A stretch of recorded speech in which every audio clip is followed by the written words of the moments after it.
Hello, ladies and gentlemen. It's time, once again, to go on in the Tyrant's Tale. The upper bracket continues. The quarterfinals continue. Mesk, we are returning to ArbuzBudesh versus the Shambler. We have secured the necessary footage to review so that we can actually bring the cast to y'all. And you know what? We're even going to start things off again, once again, on Oblivion for that particular map. That faded match that actually did work from the replay.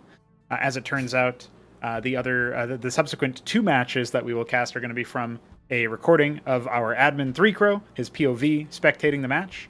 So that will be how we wrangle that. And then I guess the last two replays worked fine. Or if we even need those replays. I still don't know exactly what the score is, of course. So jumping into the way that this match worked out, obviously we did see Oblivion. We did watch that match.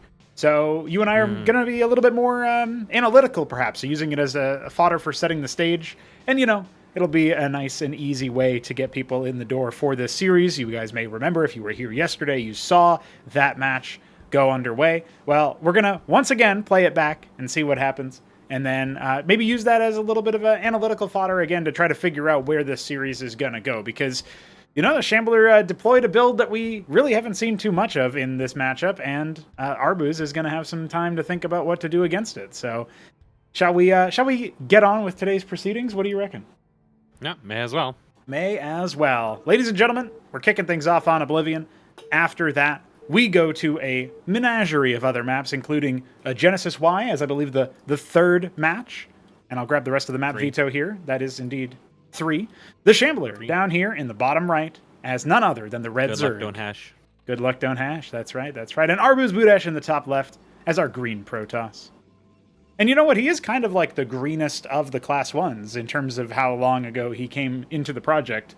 So it's pretty interesting to see him just arrive at that stature to begin with, you know? I mean, obviously Hit 'em Up is a pretty new one, but... Oh yeah, that is true, that is true. We don't have any snow, though. It's Christmas in a desert. Happy birthday, Necron. Happy birthday, Necron. So this is the match where Shambler opted to go for his style. This is what he likes to do against Protoss, is he enjoys spamming out the Zeth4. Oh yes, and typing. What did you think of this when we first saw it yesterday, Mask? It was definitely... it was definitely going to be interesting to see how Shambler did, because, again, don't think he's had as much game time as Arbuz has had in the last while, not least of which because I think he just didn't have any electricity for a long time. Sure, yeah. So that helps. The roller skates moment. But, yeah, I kind of was...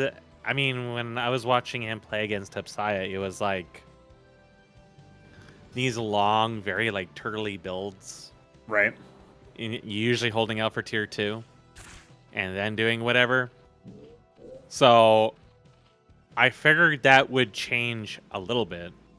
The first match is kind of large, but Arbuz was a more aggressive player in general. So I definitely did expect that as long as Shambler did some kind of research on Arbuz, that he would probably not go for anything turtly related. Plus, none of the other Zerg players seem to be doing anything really like holding out for tier 2 anymore. Tier 2 is just too expensive now. I think it was like 600 gas or something before. So it's holding out for that is just way too hard, especially in these maps where like your NAT, like in this map here, the NAT is so open. How the hell would Zerg ever defend that? They can't. You can't even put circuits on the ledge to hit the choke because there's no space there to do so. So, I mean, I guess you could, like, lift one there, but that's, like, really stretching, especially when you got to save your gas. Probably not going to be seeing tier 2 anytime soon for the Zerg in this, so. It was going to be probably, like, early Bactylisks or something like that, because it was, like, guaranteed you're going to see Ecclesiast at least.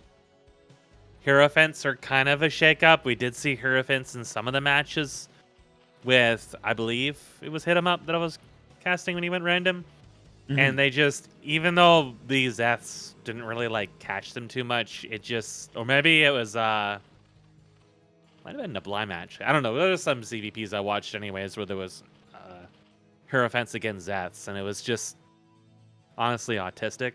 It was a lot of APM for both sides that often didn't amount to anything meaningful, so I didn't see there was any reason for them to opt into Hierophants in this. So it's Ecclesia Zealot. Actually, there was some discussion about this game earlier today that I read a little bit of Yes, while that's I right. was working, and Arbuz says at this point he plays himself, which is he's going to actually build a warden here in just a few moments, because I'm guessing that he's kind of concerned about really early aggression, and he doesn't want to lose the Nat, so he's going to put a warden here and kind of hold out. But you can't do very early aggression against this. When you already see the 3 Ecclesias plus the Zealot, there's so much sustain there that they'll probably kill twice their amount in Zats pretty comfortably. So at that point, kind of like what we commented on at the end of the games yesterday between Hamster and Ramen, is that it's losing the early units can really cost you a lot of early momentum. So if you're gonna do what Shambler is doing right now, it's not really all in, but it's like borderline all in because he has no second. So you want to make sure that the one attack is just really, really decisive. And Arbuz is going to move out here, and there is a random Zet there that's going to catch him. And now this is an awkward spot because he can't use the anchors. I mean, he could put the Ecclesias in them, but the Zets will just ignore them. And he doesn't have an easy place to like box himself in to cluster up for maximum shield overlap. So yeah, it's 14 to 39 military units, and a lot of those are Vorbs. So there's a huge amount of effective health in that group. Well, especially as Shambler has these reinforcements rallied over to the choke, it really does facilitate the total surround. I think Shambler actually overcompensates a little bit with the right-hand movement, but it doesn't really matter. I mean, it's not like Arbuz is going to be able to get away from that. There's a chance that maybe he could have used the Ecclesiasts to, as one of them died, fall away or something to that effect, but I think once they have that kind of full wraparound there, it's really quite difficult for Arbuz to get away with his military. So you're going to see him attempt to put down a little bit of a wall here with his gateways. The Ecclesiasts are in a nice position to, in theory, buttress this defense by having Zealots in those choke points and then have them be forever shielded by the Ecclesiasts, so really thinning out how effective the melee can be. But Arbuz doesn't actually do that from this position, right? If you put a Zealot between the gateway and the left cliff, the gateway and the right cliff, and then, of course, a Zealot or two in the middle between the gateways, like all of a sudden these Ecclesiasts are going to give you so much sustain. The Warden is going to be DPSing. The Zealots are going to hold forever. That would have changed the whole sort of momentum of this match because it would have stalled Shambler out and he would have been forced to go into some other tech. But as it is, he's just going to surround the defenders, debuff the Warden to prevent that attack speed from really ramping up too high. Obviously, the same is true for the Ecclesiast, where the Ecclesiast itself sustains based on how many attacks it can land. So when you debuff it, it has less efficiency as well. And now, I mean, the stuff at the front is going to get cleaned up by the reinforcements. Gateways are going to start to be targeted down because there's not really any military anyways to really prevent that. And Shambler's just going to kind of coast to an A-move victory here. Yeah. It may not have seemed like that he needed to block those holes off, which may be why he didn't move at least the one Zealot in there, but he needed to have at least 2 of them there, and the one Warden isn't going to do too much to stop those, especially when it gets slowed by the Vorbs on top of it. So at this point, it's just battle workers, which he does decollide them a little bit, but there's already way too much damage to do anything at this point. Yeah, there's no reinforcements coming, no Protoss spawns in or anything, so certainly no Warp Gate. And he could afford an engram maybe, but yeah, it's not even worth trying at this point because Zets will actually kill the engram. So yeah, I think it was worth noting in that situation there actually that the Shambler, as he posts his first dub of the set, he does have the advantage of coming in and saying, like, okay, I'm going to do that, and you don't know if I expanded behind that or not. You don't have any vision to really counteract that. And so he is able to take out a considerable amount of, like, Arbuz's information game there, which I think is not an insignificant thing. And so, overall, I feel like as we get a little bit further on in this set, which I will now begin to set up for you to see, I'll stream my NPC window here for you. The thing that I'm interested in is whether or not we get anything else out of Arbuz in this kind of context. What is his reaction to it, right? And I will say we did see a little bit of the start of this game before the replay broke. It looked like Arbuz was going to be going for a lattice-oriented opener. But he also told me when I suggested idols versus this kind of composition that he thinks they are kakapupu, I believe was the term Yeah, I that don't he think used, idols so. are going to do anything against Zats, to be honest. It's It could they be do the not case, do yeah. high enough damage, and you're not going to be able to get enough of them. They are a good response back when Naths were much more common, but against like a Zeth Flood, yeah, I think the Lattice is good to get some golems out, however. And I mean, vassals are good too. I mean, Hafsaya basically did the vassal thing as an explicit response to the quasi opener and Zeths and everything like that, because it just kind of like it, for one, it shuts down a chunk of the aggression. For two, it allows you to harass them. So vassals can be an option, but I think that golems, generally speaking, are going to be a good addition to the army, especially if you get like Golem, Ecclesiast, Zealot. Just like a couple of them can add a little bit of extra sustain. But I think a lot of the first match really came down to like the timing and then the positioning. The timing was maybe a little bit too early, and then the positioning was slightly off, and then yeah, he was just overwhelmed by sheer numbers and just the A move. Yeah, I'm just mostly just thinking about being able to add a little bit of crowd control. And you're right that golems could work out, although they are a big mineral tax. So you're kind of choosing what resource are you going to be banking up and which resource are you going to be spending as soon as it comes into the coffers kind of thing. And so I think that's a pretty big difference. Now, that being said, we are queued up for the video replay here. Three Crow spectating the second game. It is on Impetus. And again, Genesis Y waits on for the third map. However, the Shambler and ArbuzBudesh are going to be fighting in silent movie mode because Three Crow neglected to record audio this time around. He's corrected that for his setup for future. Dude, you can make sound effects for us. That is true. We can do that. We do have the technology. So I'll leave the Inozlix music in the background here. Shout out to Inozlix for the music that he's given us, and we'll watch on in muted disbelief as the round continues. We've got the Shambler down here in the bottom left. Once again, he is the red Zerg. I don't know if Three Crow will check any of this. He was alt-tabbed and had Shambler set the network, which is hilarious to me. Usually that's the admin's responsibility, but that's okay. He's probably doing other things at the same time. And then, oh, look at that. He's going to check it. Arbuz is, I got to check it really quick. Hold on, I didn't look. Ultramarine? What was it? Did you see? It looked like Sapphire or something. Zephyr. Fuck. I never would have guessed that one. Destroyed. You know what? Looking at it, it is a bit of a darker color. Oh, yeah, hold on. That's the sound of the Protoss warp in. I got to start thinking about other sound effects. See, in my case, I'm getting like double I-420 limited range. Yes, because it's through Discord for you. So it's like well, hey, you're seeing what the audience at home is seeing because it's also going through like Twitch or YouTube. So. Oh yeah. It'll actually literally double limited range it. It's awful. Honestly, limited range should never have existed in the digital platform. It's from like fucking 1950 or something. Back when cable signals needed that extra bandwidth for, I guess, their equivalent of metadata or something like that. And nowadays, YouTube et al. Still use limited range.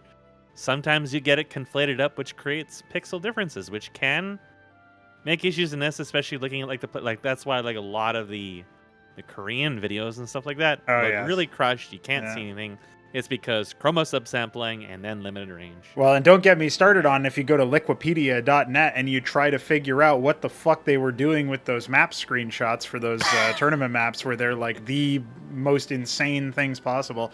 As this game continues on, we do see that the gateway is coming up. There's some very minor worker tickling happening in the Shambler's base, which we're now getting a little bit privy to.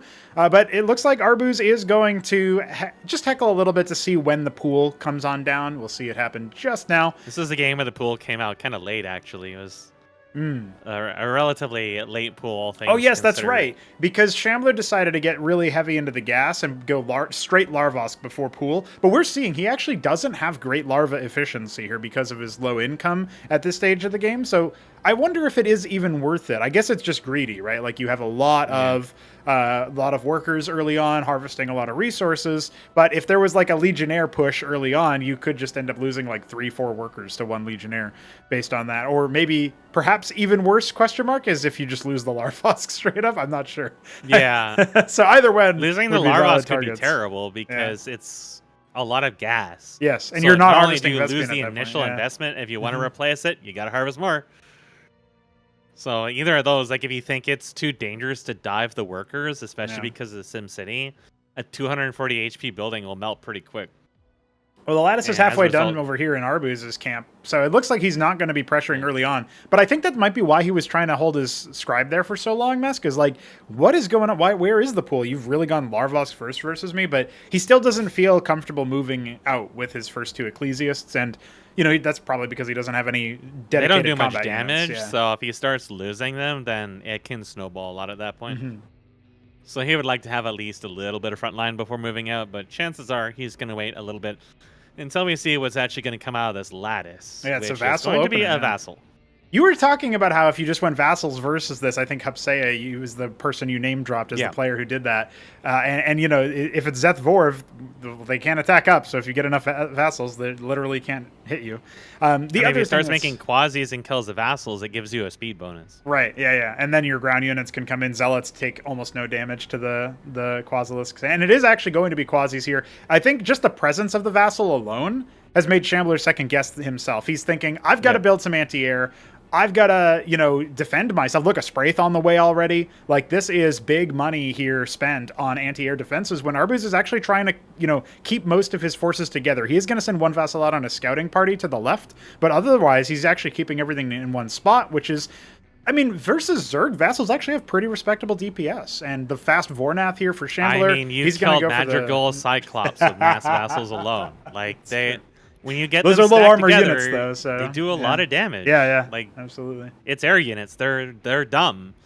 When you start stacking them in a one to spot, you just hit the simple equation where I can put a shit ton of damage into one location that ground units simply can't unless they have very long range or splash. That's right. And there are a couple Nats here, which is going to kill it, but then Nats aren't going to get too much purchase on Arbuz's base because he is building a cannon. Now, well, Arbuz might be tempted to move out here. There is a substantial chunk of Zerg amassing in there. Yes. He wants to secure his base. If he is able to hold this, and then he's 2 basing against Shambler's 1 base, then he's going to have a pretty strong fallout once that starts actuating. So yeah, I think the vassals are going to really help him deal with this, anti-ground army, the ground-only attackers. Sure, the Quasis are over here, but they're supposed to be sniping the Ecclesiasts, and that's not what they're able to do because of the vassals. They're singling them out. So that's kind of funny. I wouldn't have thought that the vassals would target the Quasi because those are the ones that can shoot back. But the Quasi were busy trying to kill the Ecclesiasts, and they did successfully bring down a couple. But the Zealots stayed alive just long enough, and now Shambler is kind of a big deal. Yeah. Arbuz managed to wedge himself into that little nook there. Yep. I think if you're Shambler and you see him get that position, you just back off. You don't fight that. Right. Because, that's precisely what happened. He killed a couple of Zealots and maybe a couple of Vassals, but look, all the expensive units are still alive. That was a resounding victory for Arbuz there. Yep, that was pretty good stuff. Okay, well, the Shambler is going to have to deal with his position in a bit of a less immediate victorious spot. Now, the engram defensively... There's actually an engram coming. Yeah, you think maybe Arbuz is feeling the burn from that first game, getting really heavily I think he's worried punished. about mass error or something. Right. It could. He did see some Naths because of his one vassal that got claimed earlier. But he hasn't rescouted. That's one thing that with the vassals, you can afford to just pinch 1 or 2 off. See if he's got a natural. See if he's harvesting gas a lot. See what the complexion of his army is. The vassals actually come in here and immediately put one of those Naths into the ground. So the other one very heavily softened up. Clearly, the air focus is not really a focus here for Shambler. It's not really a thing. He's actually just going to try to dance around this army. He should have a much better fight this time around. There's nothing to really wedge himself into. But the Zealots kind of on the back foot here. That's not really where Arbuz wants them. So his Ecclesiasts are actually kind of getting brought down by the Vorv and Zeth front line. Meanwhile, there's so many Quasis, the vassals will not be able to fight against that. So falling on back, the Nexus now may be threatened. I don't really know how much anti-armor defense is in here. There's not really that many Zetracors left, actually. It's mostly a little bit of Orvs and then a lot of Quasis. They are going to struggle to bring down any sort of structure with armor. And sure, you can put the Warden down. That should get canceled. But I don't actually think there's kill threat here. I think that the lose condition for Arbuz in this case is actually losing the Nat. Yep. He wants to keep, if he loses the Nat, then he's fucked because he's invested so much into defense at this point. Yes. And he doesn't have a huge amount of production, and he can't really saturate any more than he has. Shambler is taking his Nat now, so if he manages to get enough of a foothold where he takes out that Nat, I think Arbuz is definitely going to lose a match. But he does manage to fend it off. I think he actually stuck those 2 pylons there as almost kind of a fake out, kind of like the flying watchdogs and stockades in the TVT would sometimes absorb attacks from things, and it also allows them to bunch up a little bit more Yeah, easily. reduce the So surface a little bit of a area, panic, yeah. but it can help.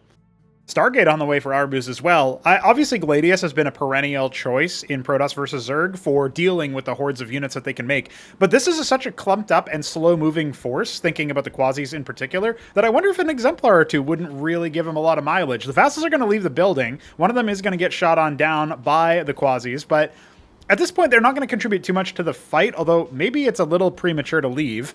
That being said, they can confirm the scout, the third going up. That's a key thing for Arbuz to have information on. Then he's going to scout the natural and see 0 workers over there. Shambler has not transferred his workers from his main. He's starting to do that now, but he's actually preemptively going to be putting down some static defense as well. So these vassals, they should give him a lot of information here, but will Arbuz act on it is the question. He's got a second Stargate coming, and his embassy just finished for a witness. So, I think this will be Gladius's because, yeah, the second Stargate, he wouldn't be able to afford 2 Exemplar right now.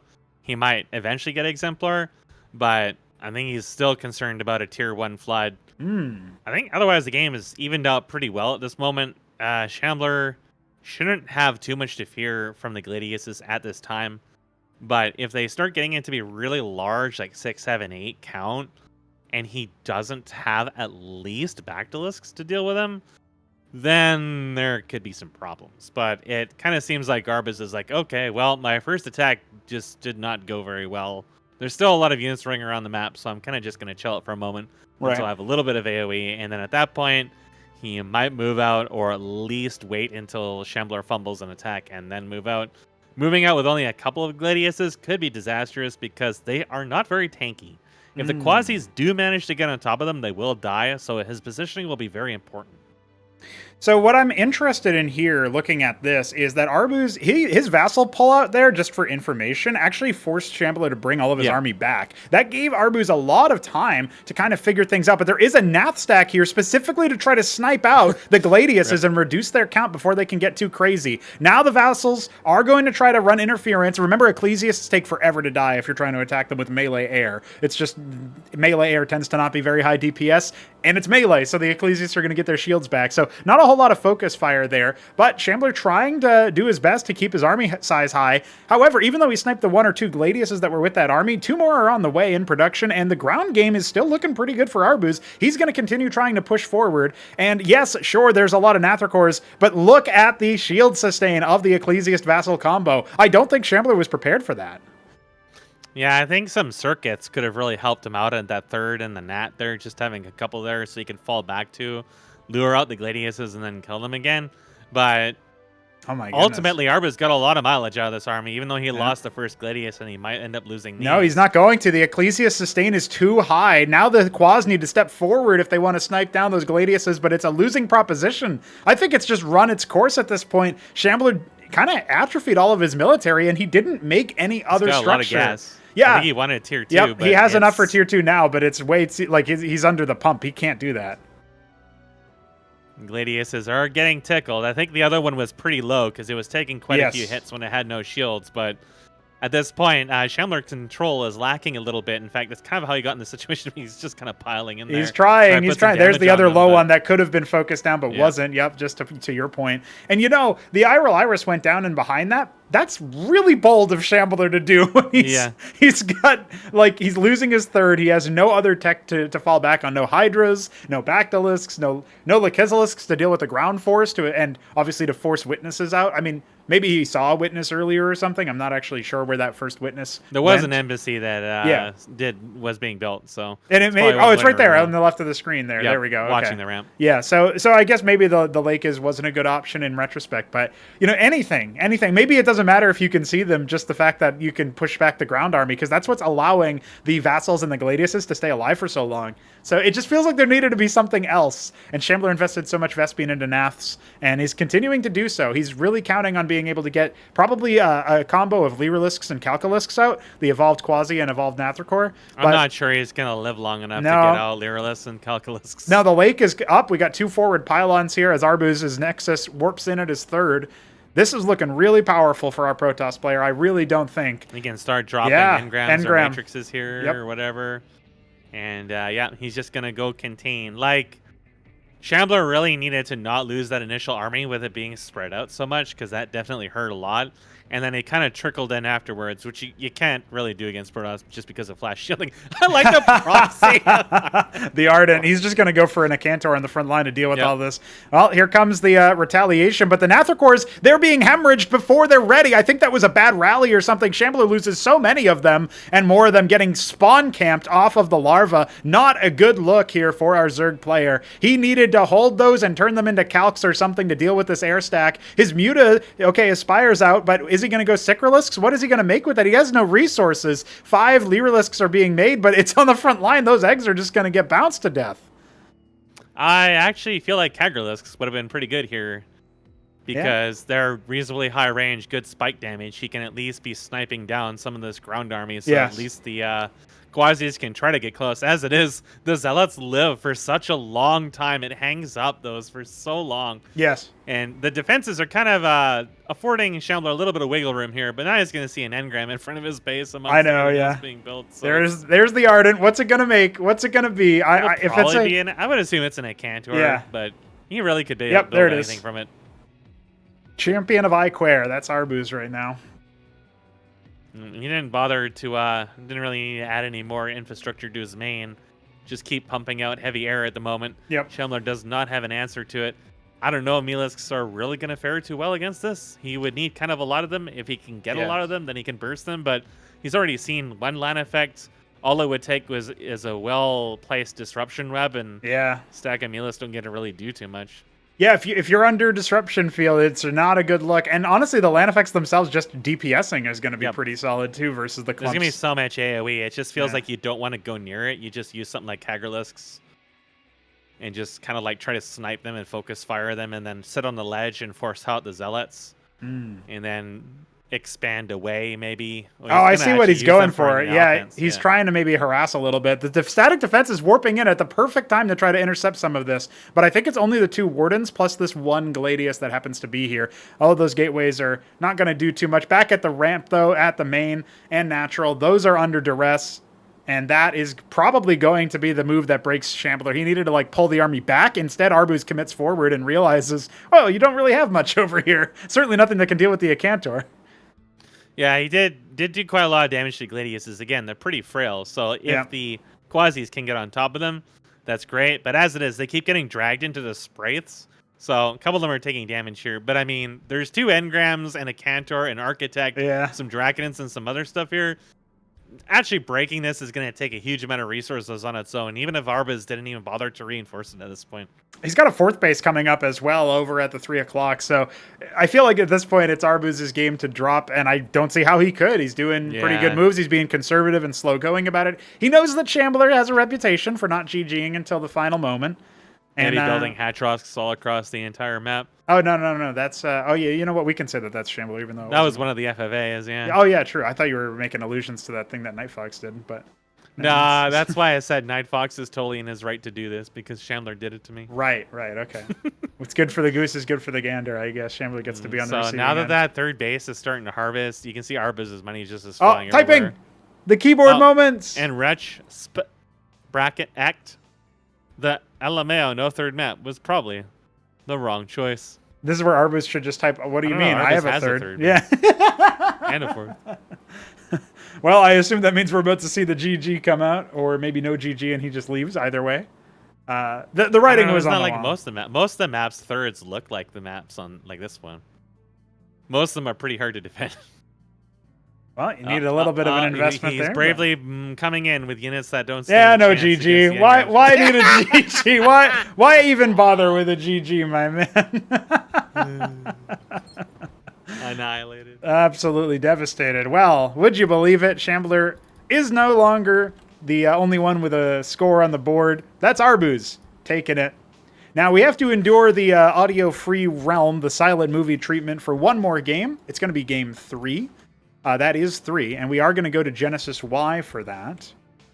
So I hope you guys are ready. What do you say, Mesk? Do you have any analysis for that last one there that we just saw? Because that one was interesting that we saw the Vassal, and it was just, I felt like Arbuz just got so much mileage out of using the Vassals, right? But like, in a capacity of just moving them around the map and showing them, and then like Shambler immediately puts a Spraith and makes quasis and like gets himself ready, even though he knows that there was a gateway opener. He knows that it was maybe two. I don't know if he scouted the second gate, but it was gate lattice, as far as I recall from the build order. You can't possibly have so many vassals that it's that much of a risk. And I feel like Shambler on multiple occasions in that map gave tempo up to Arbuz because he, in my estimation, overreacted, but certainly at the very least reacted to the vassals.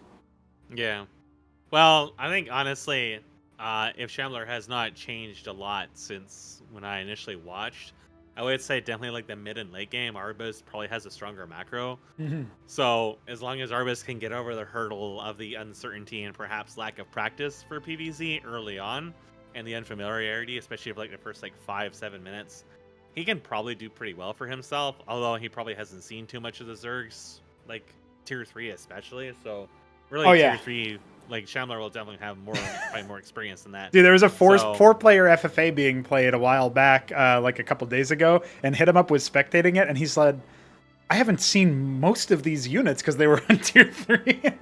Yeah. So, yeah, a lot of the newer players just don't even, there's some units that you could build and they think you're like playing the campaign on them or something. Like, what the fuck is this unit? I've never seen it. So. Yeah, so absolutely, like if they get to tier 3, Shambler can probably definitely surprise them with like Sovroleths, right? The infesting units, I mean the Alcagelisks, anything like that.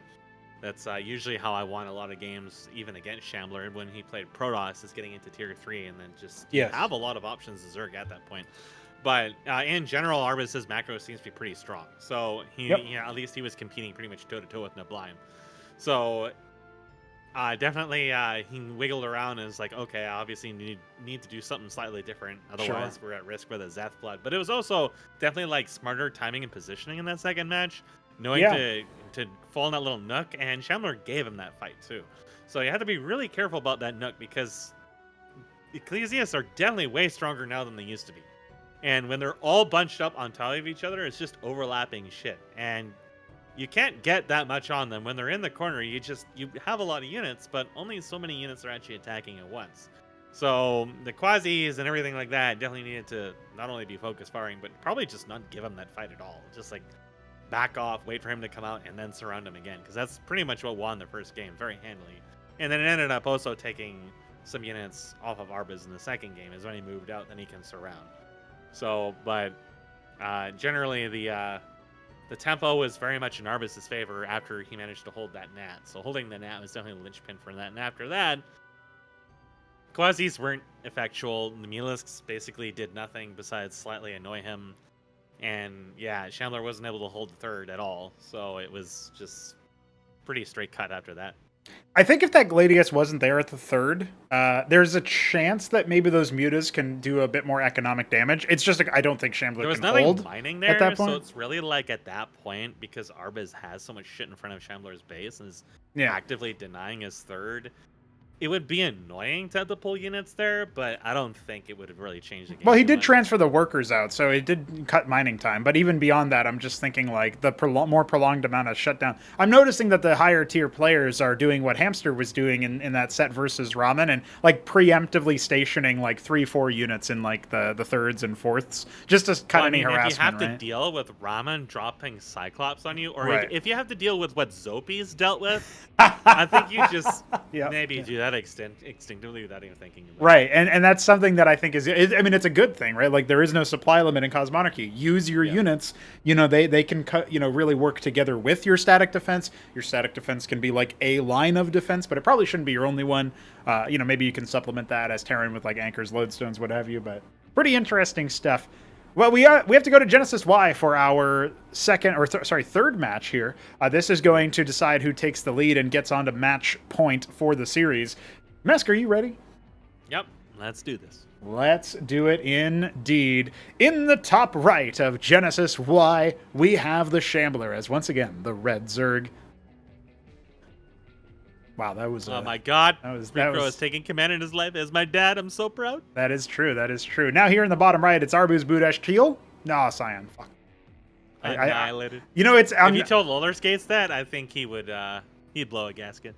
I was gonna... The thing is, I looked at it and knew it was Cyan, but I panicked and said Teal because Three Crow checked it really fast, and I wasn't. I should like try to block that part of my screen or something, or like close my eyes and try to like recall, because it's like really scary when I'm not in control of who opens up the color menu. Anyway, I'm glad Three Crow was checking it so I would know that I got the color correct. Wink.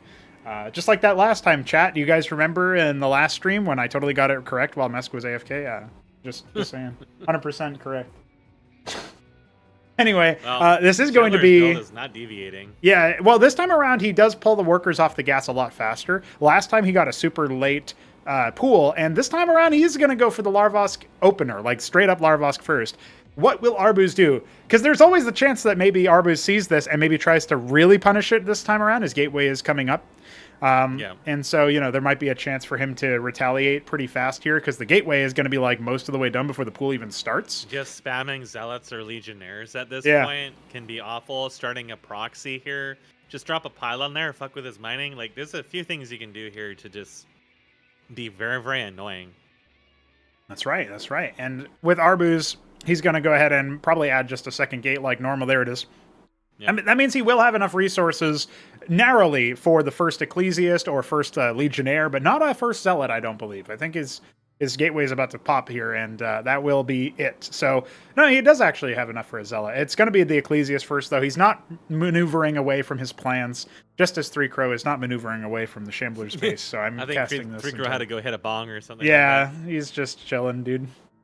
This is when he just like paused the FFA and like went AFK or something. And Neblime started to lose his mind. Yeah, he's like, I only have 30 minutes a day to play Cosmonarchy.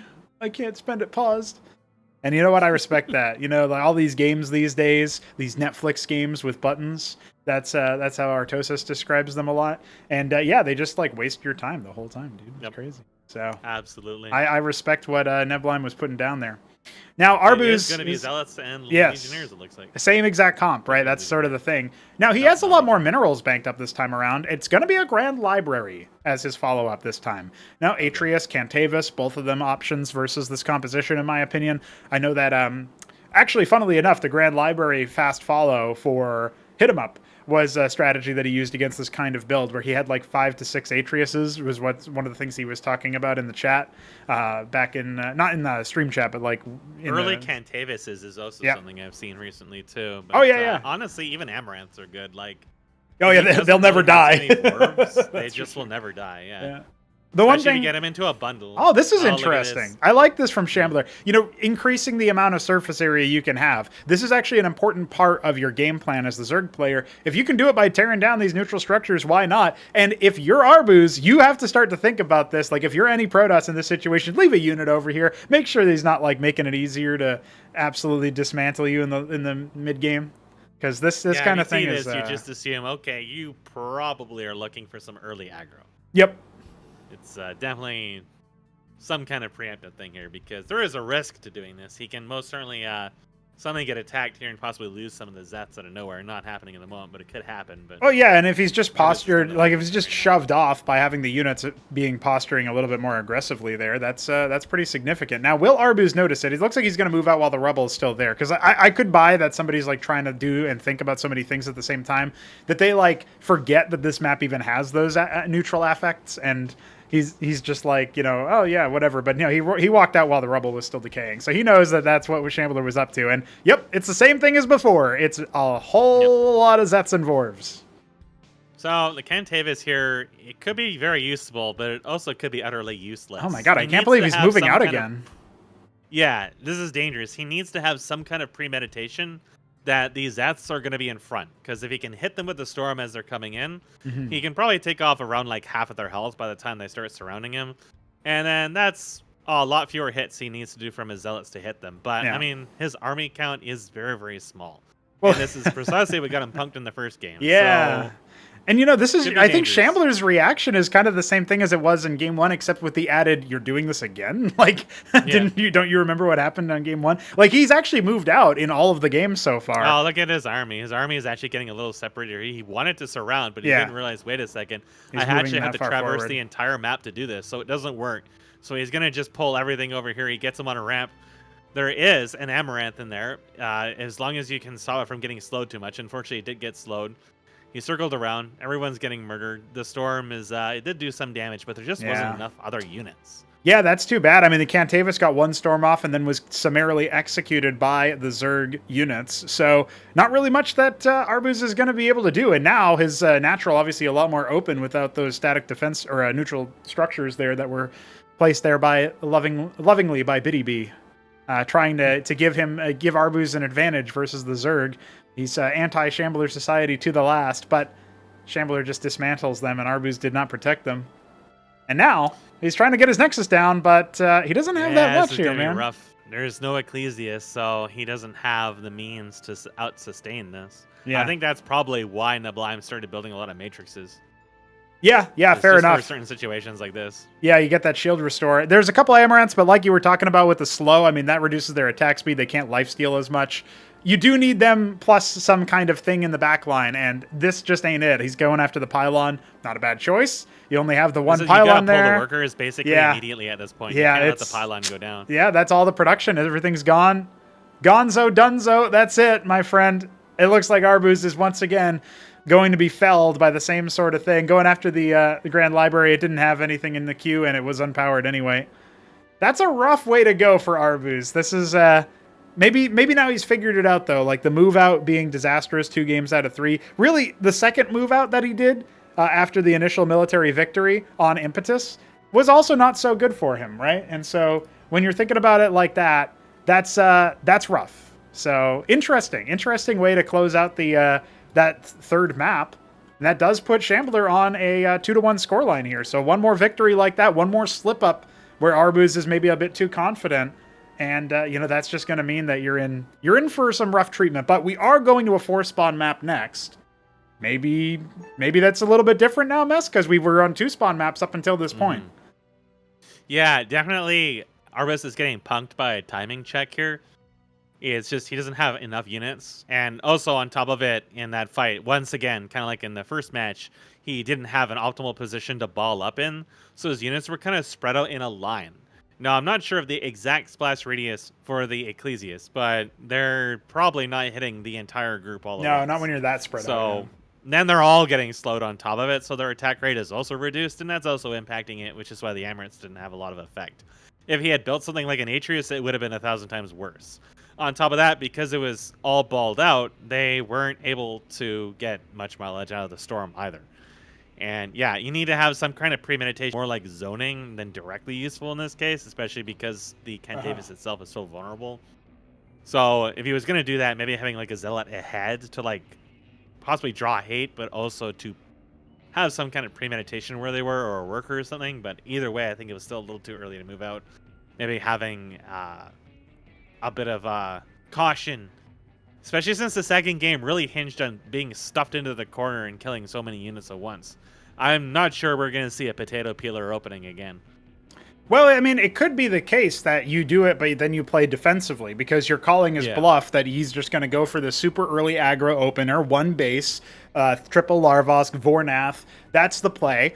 If that's how he's going to go, and that's how it has gone for the past while, then, you can choose to play defensively, 2-base tech, to the point where you've got the Cantavis plus Atreus, or you've gone gateway into, Stargate like he did on I think map 2. Arbuz would have been impenetrable if he stuck his army in his base and just waited a little bit. Yep. That's sort of what I was thinking, too. You build up the, 2 Cantavises so you can alternate storms, and then you have Atreuses for backline that just splash everything. That seems like a good play to me, a good way to go. But, hey, we'll have to see how things roll as we get into our 4th map. It's Blackwater Bastion coming at you with audio this time. Ladies and gentlemen, I get to choose when to check the colors. And the Shambler is the red Zerg in the top left. Oh, cross spawns. Okay. Arbuz down here in the bottom right. I'm going to guess this one's Alice Blue. Oh, I got it right this time. I guessed Glacial last time he was that, which was on Impetus, and that's how we know that the replay was broken, because he was a game. So, well, you know what? That actually gives me a little bit of a lead that I can tell Vika about, because so for those who don't know, we have this color preference selector. You can go into your config and you can say, hey, I want to be red every game, which is basically what Shambler's done. And then for players who don't have a color preference, which I suspect Arbuz does not, they just get a random color, but the player who preferred a color gets their color first. So, like, if you were randomly going to receive red, but your enemy got red, then you don't get any reds. Instead, it re-rolls you. So my suspicion is that there's something in that where in the event where you've got players, one of which who prefers and one of which who doesn't, the player who doesn't is the one who has the wrong color. That seems to be the case. Anyway, I can just yell. I wonder if Geek it's like about an that. order of operations thing that gets confused. Because, you know, if it's, I mean, it's something to do with the randomness. So that means that, like, the next time it needs some random stuff, maybe the random number is wrong in the replay or whatever. It could be something really specific. But either way, the workers actually find each other in the top right. Both players scouting pretty fast. Arbuz has, to his credit, Pylon scouted every game. He should know that Shambler is going to go for the same thing. Mm-hmm. Which, what do you know he is? Yep, that's right. I think Lattice is actually really strong in this, too, because there's much more freedom for the vassals to move around and attack from different angles. Plus, the scouting ability will be really important, especially if you end up in cases like the last match, where you feel like I either have to move out or I just don't have intelligence on the rest of the map. Well, vassals kind of give you that without having to spend a huge amount on the embassy right away. Yeah. And, you know, you can go for the fast embassy if you want to go for the worker advantage and, you know, an expansion, like get more economy without expanding if that's something that you're worried about. But, you know, on this map, I mean, it's possible to choke this sort of thing out. It's not that much wider than the Genesis Y Biotic Bastion fueled choke that we just saw there. And so, you know, really, if you take out the Biotic Bastions, it's probably the same kind of distance there on the choke points. This map does have a few little nooks all around in the middle of the map that you could like stuff your units into if you get into that situation where you need to bottle up to overlap Ecclesias. Yeah. So the other map really didn't have that kind of freedom, but this one does. There's a lot of little nooks you can hide around, like the geysers or the center, if you end up getting caught out. So if you're moving out, if you're trying to do an early attack, like what Arbuz likes to do, and you feel like you're going to get hit by Zeths or Warves along the way, you could always just hug to that while you're going past there, or near where the river stuff is and the cliffs, and that can give you a little bit of a corner to put behind you so that you don't get like completely surrounded. Yeah, but it seems like Arbuz is he has gone actually pretty much standard stuff, but you actually see the Matrix this time here, so a little bit more defensive of an opening. I feel like he might be much more cautious in this game, it seems like. You know, the Matrix opener is obviously something that Neblime has talked about. I have not seen Arbuz try it. I've seen him do it in PvP when it was like peak Legionnaire energy, and Arbuz was trying to avoid Legionnaires, so he went for Matrix, and then that kind of was something that was already a little bit in vogue to do anyway in PvP. But PvZ, I haven't seen him do it. Now, I don't know if Shambler went in deep enough to actually click on the Matrix to see that that's what it was, but either way, he's not deviating. He's going straight into the Vornath. He wants to do the same kind of thing. He figures, you know what, I can debuff it just like anything else, just like debuffed Ecclesiasts, right? So that's what he's going to go for. And I do like Arbuz's really tight-knit positioning over here, but it does look like he wants to have a low military game for the opener and just go straight into his Nexus. That seems to be what he's going for here. Yeah, he wants to be able to get eco, because I imagine in his line of thinking, it's like I said, if he pushes this into like tier 2, he's probably going to be able to win. Yeah. He should be pretty confident in his mechanics. Shambler, again, not practicing as much, and historically speaking, I feel like he really struggles later on in the game, where he can do well if he gains momentum, but if it starts like going against him, it can feel like he can kind of slip. At least that's how it was months ago. Maybe he's been working on that, but I mean, he doesn't want to go really late in these games. There's a lot of like really high aggression in these games, and that's again what he's doing right now. If you thwart that, you can put yourself in this situation where Arbuz was winning in before, where he defended against this attack, put in pressure, locked him down, denied the third, and then was able to do quite well. This map here, again, the third is pretty well exposed, not as exposed, but Arbuz can play this a little bit more safely and wait for that third base timing to then really apply a lot of pressure. But he's actually on this engagement here. He put a Warden and a Matrix in the main mineral line, though. Like, he's trying to count on Shambler not being able to bust this, and then if he is able to bust this, he's got a second line. But it feels like his first line would have been more afforded. And yeah, that shielding is just going real nice here for Arbuz. He has lost a unit or two here, and he did end up losing the Warden, but that was so damn cost efficient. Yep. I think he only lost one Zealot. That's crazy. One Zealot, one Ecclesias. That's it. Again, if you see this as Shambler, I feel like you don't want to do that.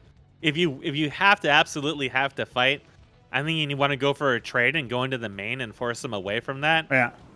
and then go for other structures or try to pull them out of position. If you see them balled up like that, you're basically giving him precisely what he wants.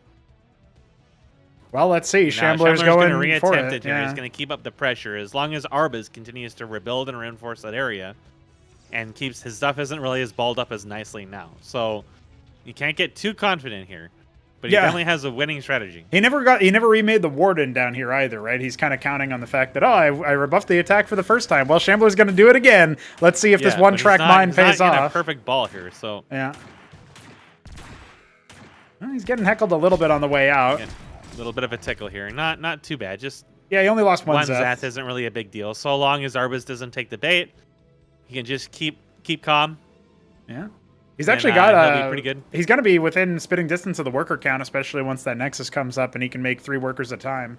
So this might look like, oh, Shambler's ahead economically. Remember, he's only now putting down his natural, and that's something that Arbuz is going to have vision of here too, with that pocket scribe that he's kept there. Keeping an eye on that. Yeah.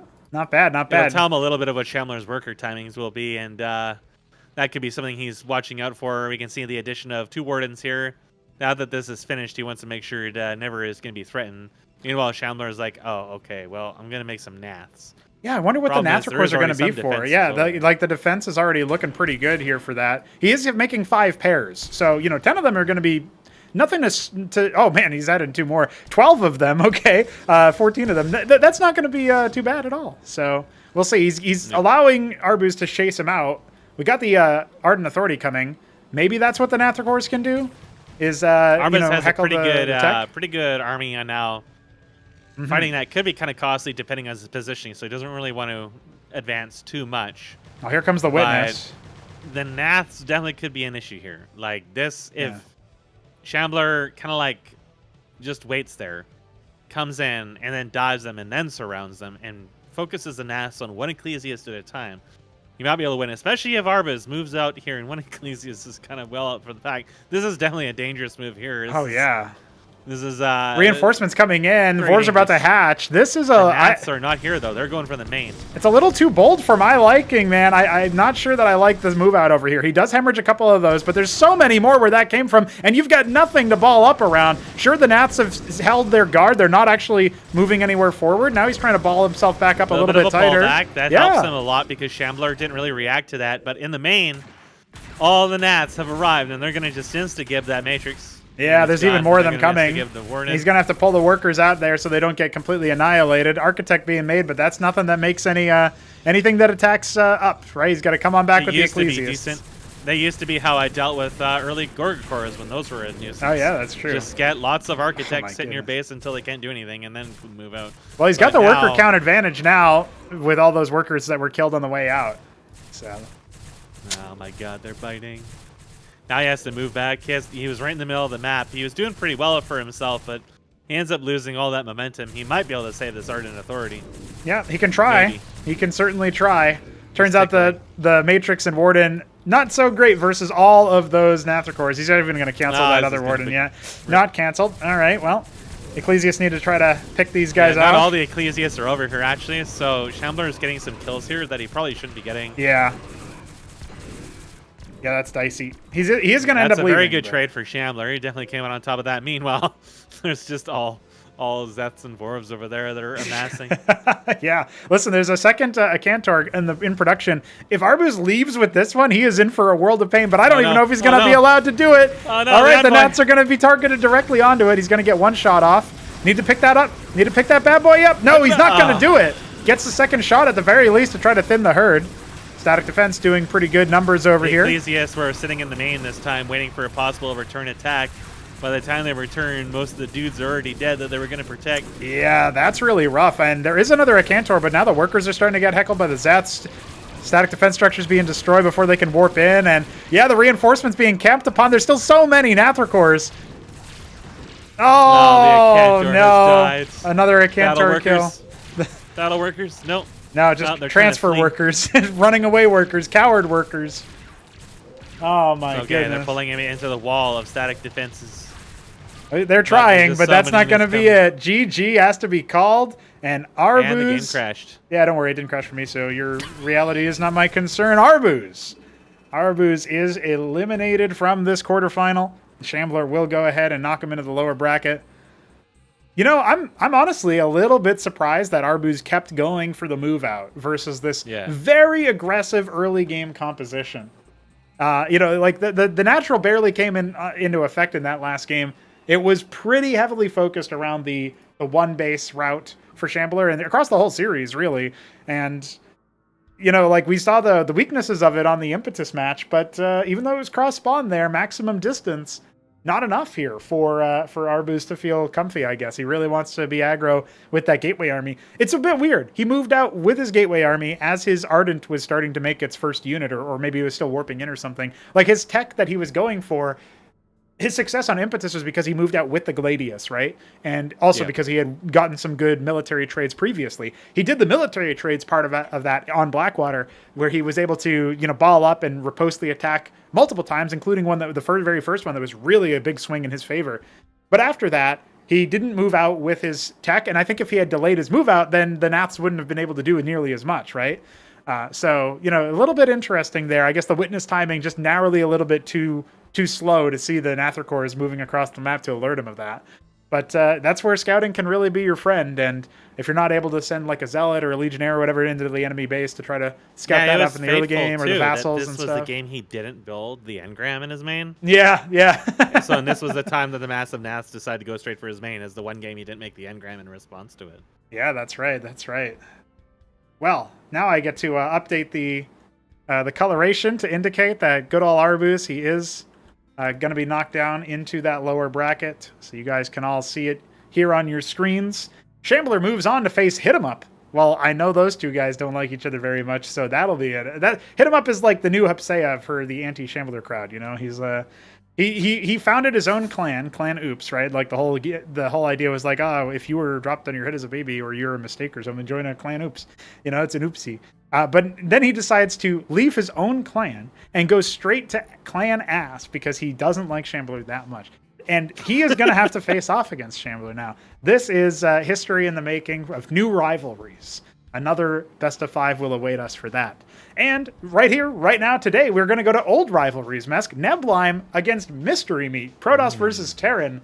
This is an interesting inversion of the rematch. If you remember, the last time these two duked it out versus each other in a tournament setting was the best of 5 in the... it was the last best of 5 that we had, actually. It was the best of 5 grand finals, where Neblime was Terran, and he had knocked Mystery Meat to the lower bracket, and Mystery Meat had been Protoss, and he got himself back up into the upper bracket, and he 3-0'd him. We had that incredibly long game on Nightfall, if you remember, the Twilight map, and you know, we pulled him in for a interview on game 3, and he's like, well, I reverse swept him last time, so I'm just going to do it again. And editor's note, he did not do it again. But that was the last time, man. That was the last time these two fought. It was a long time ago. A lot of people listening to this probably don't remember that because they weren't here for it. Like, this is the kind of thing. So we are going real deep into the annals of history here to see what happens between that set. The annals of history. I'm excited for that one. So yeah, I guess that's it.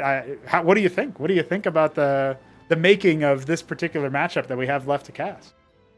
Well, I think that Mystery Meat, now that he finally found his way back into his apartment, has definitely got a tall order of him to grind out games. Mm-hmm. Because that is what Neblime has been doing. He has been grinding out games. The 30 minutes he has to his day, every day, has been grinding out games. And I've been watching him, and he's in pretty good form. So I don't know about Mystery Meat, but it's going to be a tall order for him, I think, that he's definitely going to be fighting uphill to keep up with Neblime, but he's been able to do it in the past, so should just be easy. Easy 3-0.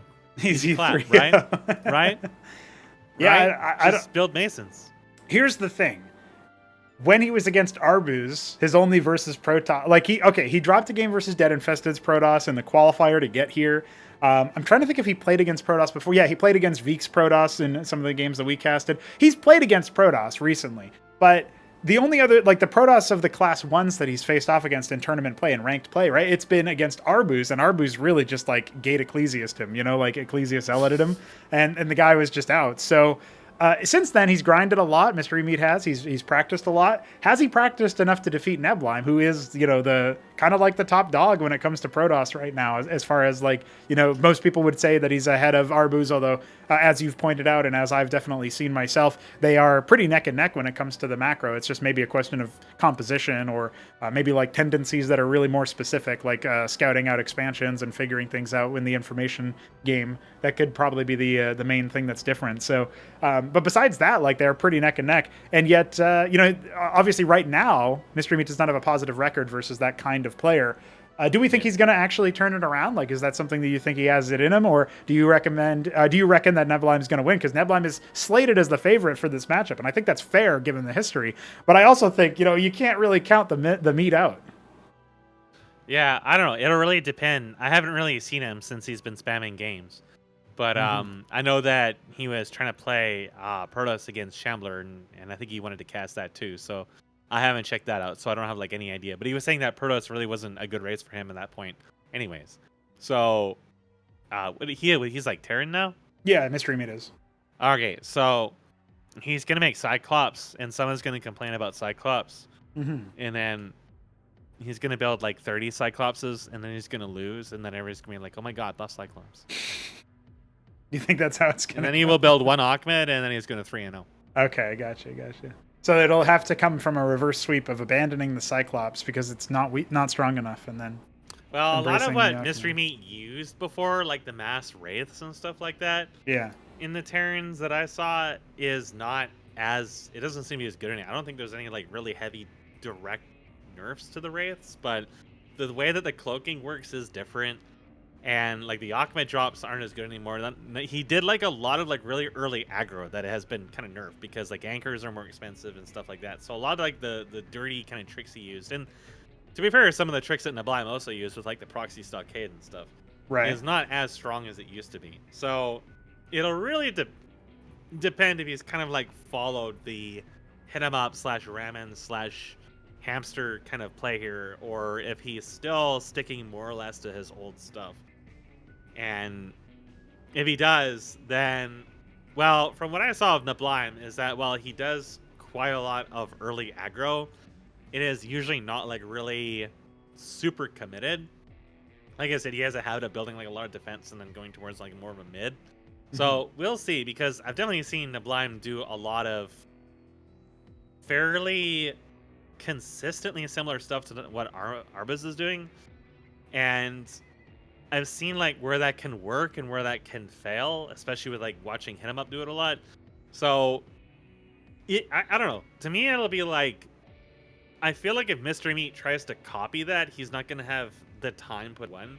But if he starts doing stuff that's really different, he can definitely surprise Neblime. But I think Neblime has so much raw time into it that's going to be kind of hard to really like knock him off at this point. So I don't know. Maybe he can like catch Neblime when he's like on a bender or something. But I feel like he should be able to take at least one match off of him. Okay. I think that's fair. Yeah. It'll have to be something dirty. He's going to have to be dirty. Yeah. Well, and he's capable of it. They both are in some ways. But I feel like Neblime plays Protoss pretty honorably, actually, compared to... he's the honorable Protoss, and now he has to fight the honorable Terran. Right, yeah. And yet the Terran might have some tricks up his sleeve that don't seem very honorable. But, when you're up against the Protoss, maybe it doesn't matter. That being said, obviously we'll have the answers to all these questions and more right around the corner. How long do you reckon for this break? Maybe 5-10 minutes? What are you thinking? Yeah, that should be fine. All right. Grab something to drink, and it'll be good to go. We'll split the difference. We'll be back in 7.5 minutes. See you guys very soon for Neblime against Mystery Meat.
Ladies and gentlemen, we have one final quarterfinal for you.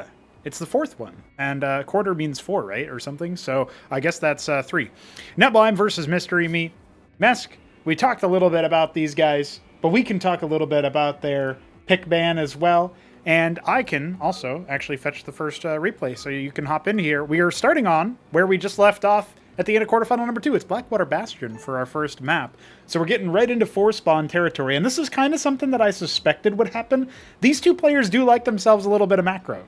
And you even said at the end there, obviously you had the idea that they're, you know, honorable, right? Honorable Protoss versus honorable Terran. Well, what's more honorable than a macro, and what's the better place to macro than a 4-spawn map, right? So that's kind of where we're at there.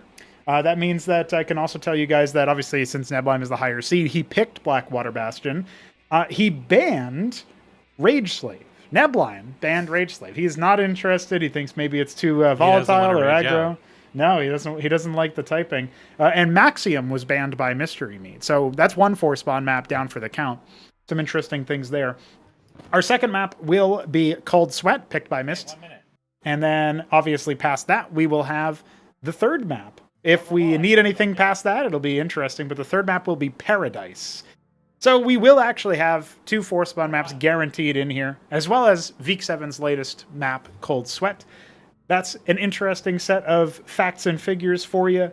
Our fourth map, Genesis Y, and our decider, if we require, is going to be Impetus. So, yeah, the only other 4-spawn map that we're going to see is Paradise for Game 3. Otherwise, it is going to be 2-spawn Paradise, I suppose, funnily enough. But, you know, looking at these maps on your screen now, I'm interested in how this set is going to go. That means Oblivion was ignored. Obviously, Maxium and Rage Slave were banned. And that leaves us with mostly macro-oriented maps. I mean, Impetus, obviously the longest map in terms of 2-spawn cross distance. Genesis Y can be certainly a little bit aggro, but I feel like when Terrans are involved, it's really hard to end the game fast on that, no matter what the matchup is. And Cold Sweat seems to be a pretty popular macro-oriented map as well. Not really a crazy amount of antics that we've seen on that. So I guess we're kind of locked into a pretty entertaining and macro-oriented set, if I have anything to say about it. What do you think, Mesk? I don't know. I'm just kind of pondering if Neblime is going to beat the meat or not. I did see the Night Fogs talking about that, yes. Yes, I mean, you know. Do you think they're going to work up a Cold Sweat? I feel like they could, yeah. I feel like they could, you know. Cold Sweat, yeah, I had Black another Water. interruption because my grandmother is just incapable of doing literally anything. Can't even call whether or not Neblime's going to beat the the meat. entire time was Neblime and meat beating, so it was hard to keep a straight face through anything that was going on. I like the idea that she's like trying to tell you about something she thinks is very serious, and then you're just like, yeah, but will Neblime beat the meat though? Yeah. Not very helpful, but perhaps it is. We might see some tier 3 again, is what I'm hoping for. Yeah, I feel like it's almost a you can't really say a guarantee, but when Mystery Meat's involved, tier 3 happens more often than not so far in his ranked games versus other top opposition. So just an interesting note that I figured I'd throw out there. He does like himself some diadems. Who doesn't like? Yeah, he's been defaulting to the tier 3 a few times, in fact. Yeah. Just very comfortable to get up there. And you know, we haven't seen, at least not that I can think of, too many times where the tournament matches have gone to tier 3 Protoss versus Tyrant. We've seen Zerg even less, but don't see it quite often. I feel like when it was happening versus Veek's Protoss on, for example, Cold Sweat itself, Mystery Meat got to tier 3, but it was versus tier 2 Protoss, right? It was versus like Ardent, Gateway, maybe some Grand Library. All of that is like tier 1 or tier 2. So we didn't really see tier 3 for both players. Neblime doesn't shy away from the end game tech, jumping up there pretty fast. So he goes to Demiurges quite readily. Yes. He's one of the few players that's also made Clarions before as well. So it's kind of interesting. Maybe he'll end up doing something like that. But nonetheless, obviously, Blackwater Bastion's going to kick things off here. And it is a 4-spawn map. We just saw it in action. Maybe we'll get cross-spawn and get it settled into a real nice sort of economic style opener, and we can see what happens. But I am expecting some blood between these two players. They've played a lot. They kind of understand each other as players, maybe not so much their specific tendencies in the given race in the current meta, but they know what each other is like. So I feel like as a result, that's where you can get some really interesting back and forths when it comes to the rivalries and the past histories and stuff. We're sort of slow cooking this one.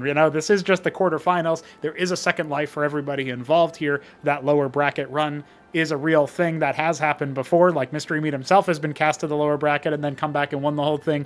So, that shouldn't be too surprising for somebody like if Neblime wants to do the same thing at some other point, or maybe now. Maybe Mist will get the better of him now. But either way, I think we're about ready to get things started. What do you think, Mist? Yep. All right. Let's see what kind of meat beating's going to get beat in the meat. Let's see if Neblime can do it. I mean, it's kind of hard to do that when you're upside down. All the blood rushes to your other head. Neblime in the top right, as I'm going to guess the turquoise Protoss. Hell yeah. And Mystery Meat in the bottom left, as I'm going to guess the Tyrian purple Terran. Okay, all right. I'm on it. I'm on it. Hacking. I'm on it. You're hacking. I like the idea that if I get it right, it's because I'm doing something wrong. But if I get it wrong, I'm just an idiot. I think we should keep going with that bet. That's funny to me.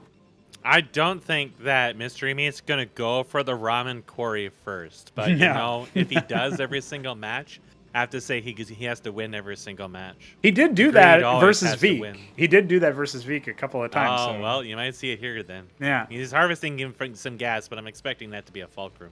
I feel like you'd go for more than just 2 gas harvesters if you were doing the quarry first, but I could be wrong. I could be proven wrong. That being said, it's gonna be a stockade. Is he gonna go for I mean, I guess he could still be going for a fairly early quarry, but I would have a hoot if he goes for a hyper early Eidolon rush or something. I just feel like when you're looking at the way that the fact that he's going for stockade, but he's been harvesting gas this whole time, it kind of smells to me like he's just going to follow it up with a quarry. But that being said, getting the stockade out early does mean that he's insulated versus any super early aggro that Neblime's going to do. Now, they don't know that they're cross-spawn yet. This is pretty much the best kind of thing we could hope for as, spectators, if we're looking for something that is a little bit on the longer-winded side of it. And indeed, Mystery Meat's going for the quarry. Still harvesting gas, though, so I have an inkling that Eidolons are en route one way or another. Or he's just saving up for that early diadem. You never know at this point. Well, it's going to be a Cyprian after his Maverick, so that's kind of interesting. He's using the Maverick to scout with his Mason. Pretty late scout, so it makes sense to do that on a 4-spawn map. Corey's not going to finish up, so he'll be able to catch back up in Workers pretty soon. What's he going to do with the follow-up? Oh, a little slap on the ass. There you go. There you go. A little tickle. Dastardly. Little tickle. I'm wondering what the follow-up is going to be here. He just squeezed past after an intense wiggle fest and gave him a little spank before he moved. HR department's definitely getting a call about that one. It's an early lattice here from Neblime, which is kind of interesting. He does like his vassals, but usually they come slightly later. So for the gateway in the lattice is kind of interesting to see. It's also interesting to see he's not immediately using this Hierophant for aggro. Usually he's pretty aggro about it, so he's definitely a little maybe aloof. He saw the bio and he's still not going to move out at all. He's not even going to think about it, I guess. He might. Well, the second Hierophant is out. So what will this be? Yeah, 2 vassals. Okay, so he's probably going to check. Wants to make sure there isn't going to be Trojans coming. That's probably the number one thing you'd kind of want to worry about in this situation when you see the Cyprians, because they're not as standard as they used to be. So if you see them now, it's going to be okay, are you doing a Cyprian drop on me? Am I going to be Zopes? Yeah. Are you the asshole? Right, exactly. So and that's going to be checking it out there. And actually, he canceled the 1 vassal and started making an idol. Maybe worried about a bio move out here. The vassal's just going to be scouting to confirm. A second stockade is halfway in production for Mist. No star pad yet, but he has the resources for it. So if that's what he wants to go for, he can do that at any time. Instead, he's just adding more stockades. I think we're going to see a transition into Covenants pretty soon. Yeah, I think it's idols or Eidolons. Eidolons. Well, there's a vestry now, but he's still got lots of gas. Yeah. It's almost assuredly going to come at some point here. And there's an Akhman. He might be thinking there might be some kind of early aggro because he saw the Hierophants. Which usually is indicative of early aggro. Oh, the vassal is going to start tickling. Yeah, what's he going to do with No this? He tickles? peels the Mavericks off. It's just going to be there for the scout. Oh, it's tickles. So this is interesting. He goes for the star pad, right? Now, if I'm a cheeky MF, I think about maybe canceling that star pad, going straight into extra covenants or something. But we'll see what he actually does, because it was right in front of the vassal when that went down. I think if you kill the vassal, it's more likely that you can do that. But if the vassal survives, you're just as likely going to get scattered again on a swap, and now you've just wasted a bunch of time. Yep. There's 2 idols coming. In the words of Arbuz, they literally do no splash against ground. But there is also a shaman coming, so there's not like a lot of military out for meat at the moment. But I think he'll be quite safe behind the shaman so long as he doesn't go outside and start dancing around in the mud. Editor's note, the tile in the middle of the map that the asphalt blends into is called mud. Also, it's really broken. Bitty tiles. The vassal comes in for a little bit more heckling. No, it's biting. Oh, the watchdog's here. Biting. Oof. Shot down. Kind of critically is Neblime saw that army and was like, nah, I'm going to head home pie. Yeah. Well, the treasury expand will allow Mystery Meat to keep tempo, and he is up by 4 workers. Double covenant. There it is. Okay. So this is going to be like a little bit of a... The shaman is dual purpose. Obviously, it's there for healing. But it's also a nice way to grab something that's going to both heal and also detect any witnesses. We don't see an embassy, so we know that Neblime's not doing anything like that. But he's going to huddle around the engram for now, and I just feel like... I wonder what his response is going to be to the Eidolons, because his vassal that he made, he can make another one anytime, but he's actually just straight up not going to scout that it's Eidolons. Yeah, he'll probably sit back. You might even see him build more defenses here. And he'll probably eventually start just hoarding gas. See a little bit of extra production. But I won't be surprised if we see the long-term goal from him is to go straight to Demiurges. He might go for Cantavises, but if he spots the Eidolons, I don't know. I don't think I've ever actually seen a case where it was Neblime against Eidolons. He wasn't already using like Cantavises. Right. I'm not sure he usually would go Demiurges against that. He does. I think I've seen it against. I've seen a few Protosses. They do it against Fulcrum because the Cyclops do like 0 damage to them. And the Goliaths don't really do much damage to them either. So it's basically like you have to get tanks. And Graham just popped the Wraith scouting gives a little bit. It is going to be the Grand Library, so I feel like that's going to go for Cantavises. Yep. Which puts Neblime in the interesting situation of actually trying to keep them alive. This vassal's going to spot the 2 covenants and also initiate some tickling. Tickle, tickle, tickle. It gets swatted by the guard dog. Oh, the Ahmed ties up the Ahmed's tremendous thighs. He's going to get bopped. Worker count still definitely in the Terran's favor, but the embassy is done now, and so as the witness pops out, it'll be transitioning into a full-blown worker production angle. It's got 5 idols. They're not amazingly useful against Fulcrum, but if it was like mass infantry, they might do a little bit of splash. Yeah, they will. But I mean, it's I think it's overplayed what people say about them not providing much actual splash damage. I've never really experienced a lot of usefulness with them against ground. Their radius, especially like the inner radius, is just not very high. If they have any sustain, it feels like it doesn't do too much, even against Zerg and Zeths. However, if it was going to be mass wraiths or something, he would just get punked immediately. I feel like he saw the star pad and thought there might have been a drop, so there was 2 wardens that were stuck in the main, but nothing's coming out. He has actually made a herald. I did see the occasional herald every now and then. Yeah. Now, he's going to see this anchor here. There's nothing in it, though. Yeah, he can detect that, too, with a witness, so he knows there's nothing in it. He's just going to catch it here and stop it from absorbing any pressure. The second Wraith is coming out here to heckle the 3rd base, but that's not too significant.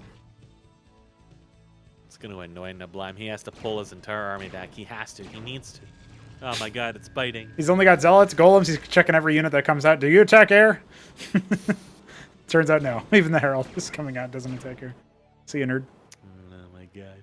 Well, Neblime is just kind of like moving around here, just posturing, but although he might attack here, this anchor has not landed yet, so that could be kind of a... Yeah, the witness gets There is no Cantavises sniped, yet. Is he just going to make nothing but heralds? I mean, he could, I guess. If he goes like mass Golem Herald, that could be really funny. It's really difficult to actually deal damage to them. The other thing that's really difficult to deal damage to golems is if they're under storm, and there's many of them. So just a little heads up there. Does storm proc their passive? Yeah, of course. It's any damage that they take. Oh my god. Well, there's the first engagement. The Hurricanes were not in position, but the Eidolon count is pretty damn high. He's talking about 15 Eidolons, able to focus down things like those Heralds. So not a whole lot of critical damage dealt there. Yeah. Gonna get picked off very easily. Just so many Eidolons. Just has no real way to reach out and tickle them, which is why I figured he was gonna go Cantavis, because I have seen that a couple times. It's very, very coin flippy. Like if your positioning is slightly off and the Tyrant's paying attention, they just snipe the Cantavis. Even if you get the storm off, they still probably end up killing the Cantavis if it's not in a position. But I've seen Neblime use storm more as a zoning tool. I think I've seen Hit 'em Up do that as well. So that can be useful when you're trying to get the Terrans to go in a specific direction or not chase you. But unfortunately, it was all Heralds, which he just really couldn't even stay close enough to really get a lot of sustain back. So now he's kind of in a sticky situation. Yeah, I feel like Neblime's composition is entirely wrong at this point for dealing with the bio in general, but especially those Eidolons. A lot of his units are getting peppered down before they can really get too close. I think they outrange the engram too, don't they? Not sure about that one. Maybe just Look barely. at that Shaman though. That dude was spinning. Well, Neblime tries to force his way into here, but the thing is there's also a bunch of clerics. And Meat's being pretty good about keeping his clerics on top of his units and not going out. Yeah, no, the engram is 9 range too, so the engram will shut this down a little bit. He can't really take down the Nat either, as he's going to spot another engram there, but he can catch units coming between the two bases and kind of section this off. He could use the anchor to extend the range of his Eidolons. That could be an option. Yeah, well, it's also, he's got a lot of Akmets coming in, so I think he's going to try to like... Oh, no witness to detect it. That engram's going to go down. What's the response here for Neblime? Annihilated. Yeah. There's some vagrants here, but they're not going to offer the slightest bit of resistance against this. Yeah, this is like a checkmate before really that many military victories have been had. Neblime just allows Mystery Meat to move the chess pieces into the right spot. Now, there is a witness here, but there is the Enseal, but he moved back just to kill it. All the scribes are all dead. The Blime is getting pinched. Well, his Exemplar is out, but it's going to get focused down by those Eidolons as well. Yep. Shut down immediately. That's going to trigger the GG, and Mystery Meat's on the board with a pretty fast victory by all accounts. Yeah, the hard into Eidolon switch was... I don't think Neblime was expecting that. Neblime might have been expecting more out of that starport. The starport was almost a fake out. Yeah. And the Heralds were an interesting choice. He definitely had some kind of game plan with that, but I kind of was expecting Cantavis's. Because he did scout the 2 Covenants, and I thought, well, he's going to try to, like, storm the bio, but that never actually happened. And he was never able to approach the Terran, because anytime he did, he just got pinched over and over and over again. It's like trying to tickle a lobster.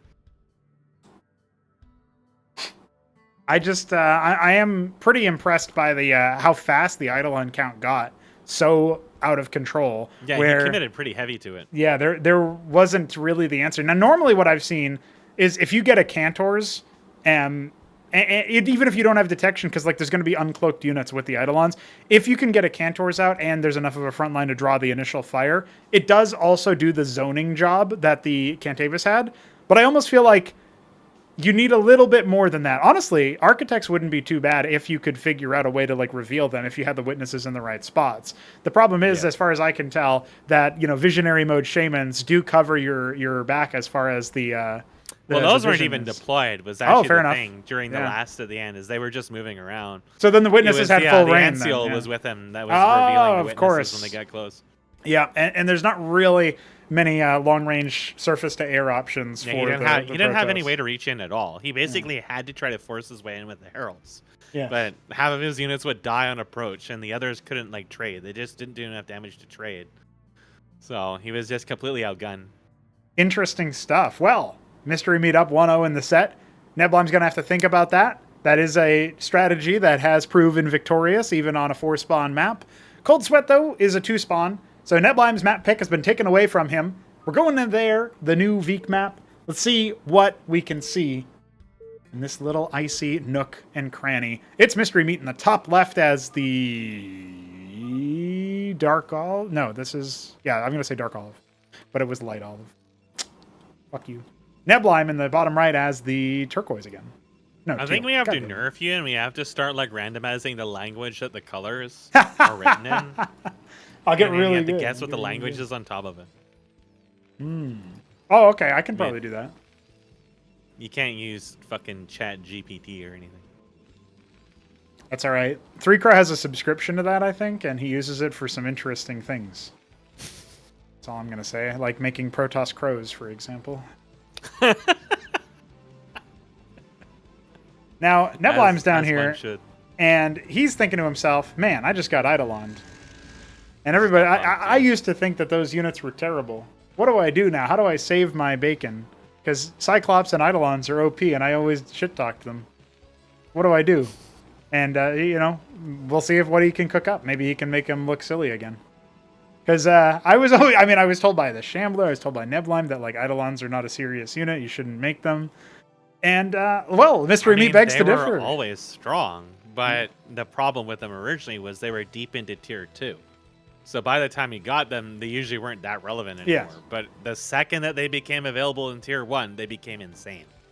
And That's what I anybody think. who But even did then, not think most they people were insane was Yeah. fucking smoking something, because Yeah. a permanently cloaked unit that has 9 range and deals 15 straight up damage is going to be crazy in many circumstances. And it is something you absolutely have to respect in this, because it's just the range alone, even if they weren't cloaked. I mean, think about it. The Maverick has 5 range and only deals 6 damage with 1 armor pan. The burst damage from Eidolons is going to kill chunks of Mavericks before they ever even get close to them.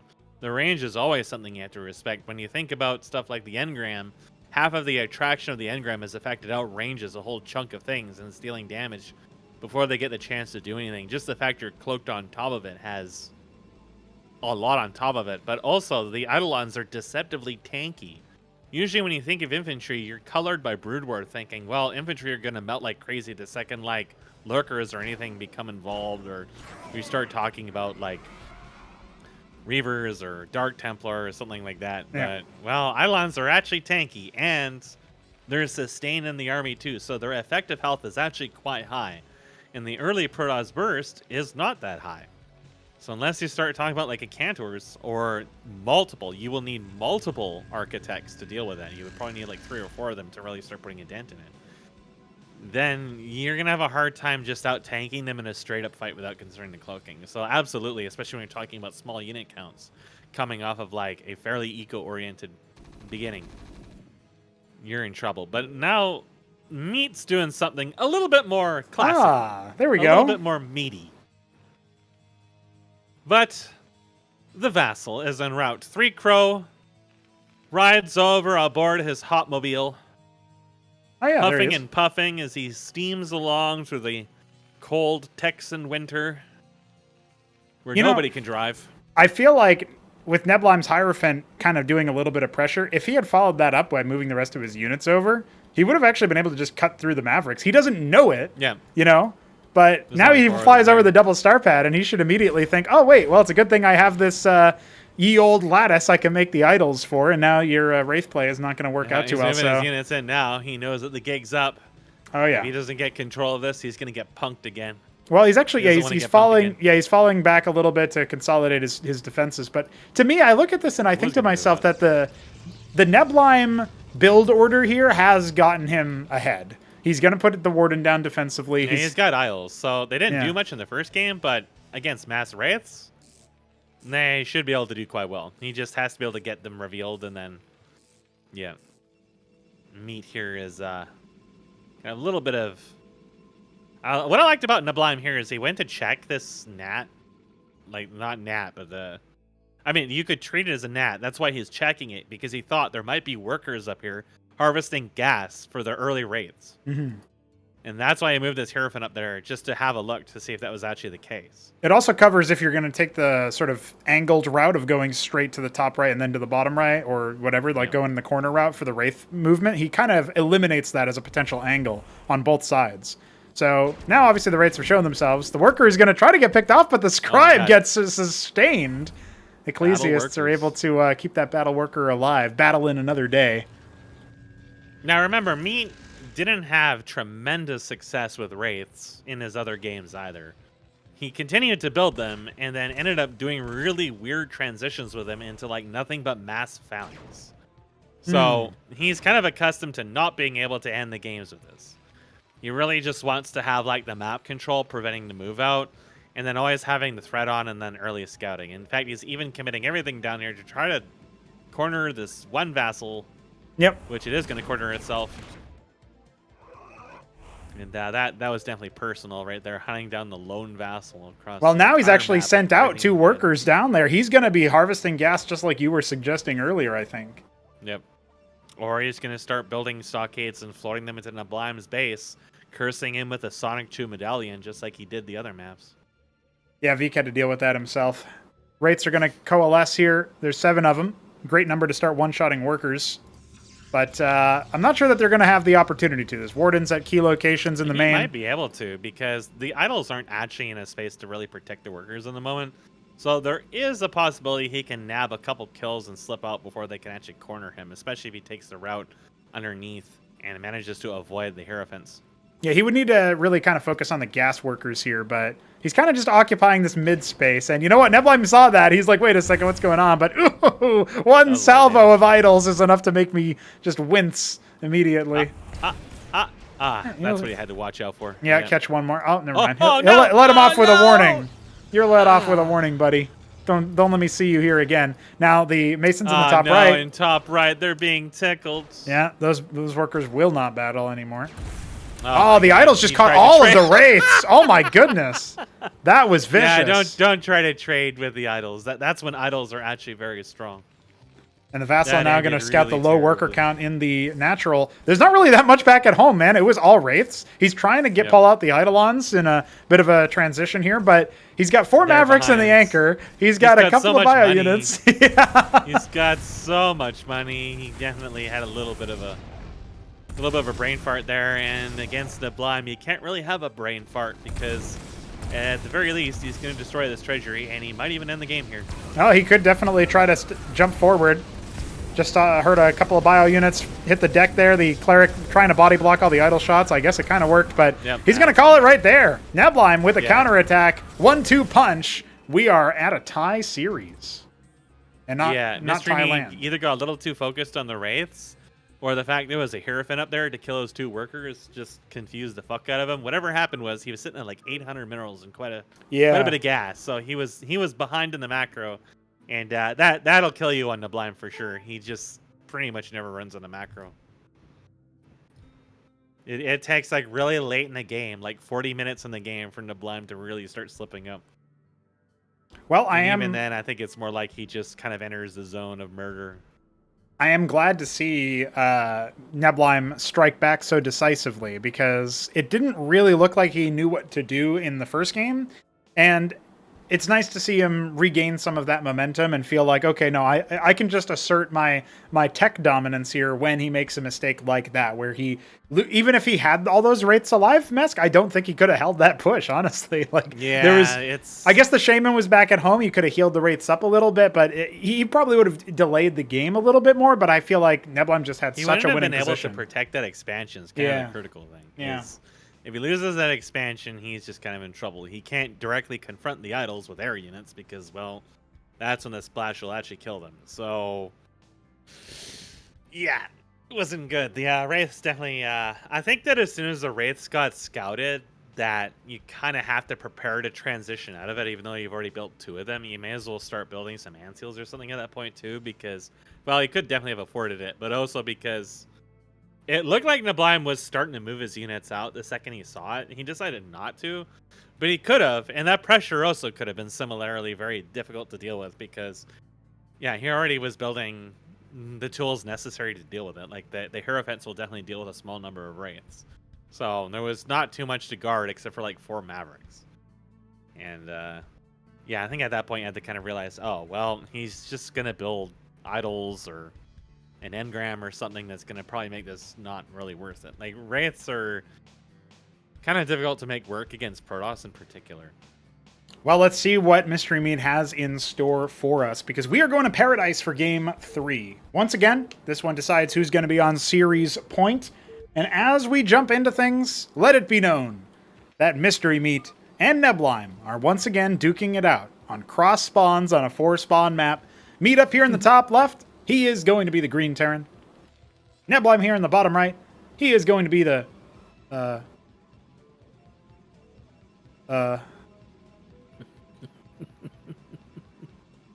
Vivid Orange Protoss. Fuck, it's Coral. I haven't seen Coral in like 8 years, dude. Like, that, Jesus, get that color out of here. All right, he's going to be in the bottom right. And yeah, cross spawn on Paradise. It turns it into an interesting map because it is rotationally symmetric. It's not like Blackwater or Maxium, which are XY. Basically, it's like flipped all 4 ways. So the same map, it's like the same map for all 4 corners. Whereas rotational symmetry, for 4 spawns, you can describe it as like the map is symmetrical top left, bottom right, and top right, bottom left. But otherwise, there's asymmetries there. So it is interesting. I do prefer that, actually, but it's nice to have like both flavors, if you will, of the 4 spawn maps. And yeah, it's cool to see this kind of thing in action, where I've seen some very interesting games from cross spawn on this particular map. This one should be a banger. Well, this is, I believe, the map where I saw Madrigal Cyclops get countered by Vassals. That's how I know this map. Oh, yes, of course. It's Stockade again. You know, Meat has completely bucked the trend of Fulcrum first. Yeah, that's interesting. Even after dropping that second game, he's not going to pivot into it. We know he can do it, but he's choosing to stick to the bio route. Really loves that. I think it'll be Eidolons again, is my guess. Unless he's just really scared of the early Hierophant aggro and doesn't want to do Fulcrum against it. But I feel like if we go Stockade, especially double Stockade, transitioning to Fulcrum later on, it feels like he would only do that for Phalanxes. Especially since it's going to be delaying your tier 2 so long. And the Protoss whips out like Demiurges or something like that. Yeah. And you're still stuck in tier 1, you're probably in deep shit. Well, I could see a world where it feels like you're on a timer. Yeah. I basically, it looks like normally, conventionally, Terran doesn't have a lot of initial push-out agency versus Protoss, because Protoss have historically in Cosmonarchy just moved their early units to the front lines of the enemy. And then they've kind of just done their thing that way, right? And so that's usually how Protoss have done it. They've soft-contained the opponent, and then they've sat there and thought to themselves, okay, we're in for some real treats when it comes to that sort of thing. And I think that makes sense, because then you can do some expansion behind it, you can do some teching up behind it, whatever you happen to think you need to do, and you also kind of force the Terran to think about their play a little bit more defensively. But Neblime in that last game, obviously he responded to Mystery Meat's attempt at securing some more agency with the Wraith play, and then he was able to counter push.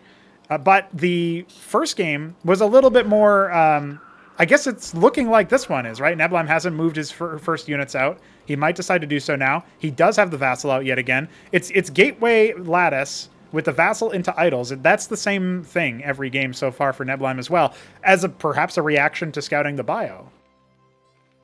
Yeah, I think he wants to check to see if it's going to be Eidolons again. He also wants to check to make sure that there's not more Wraiths. And when you only see just a handful of Mavericks, it doesn't really tell you a lot. If you saw the Cyprians or Achman on top of it, that would tell him a lot more. He's going to see triple Stockade, and he's going to be like, oh, okay.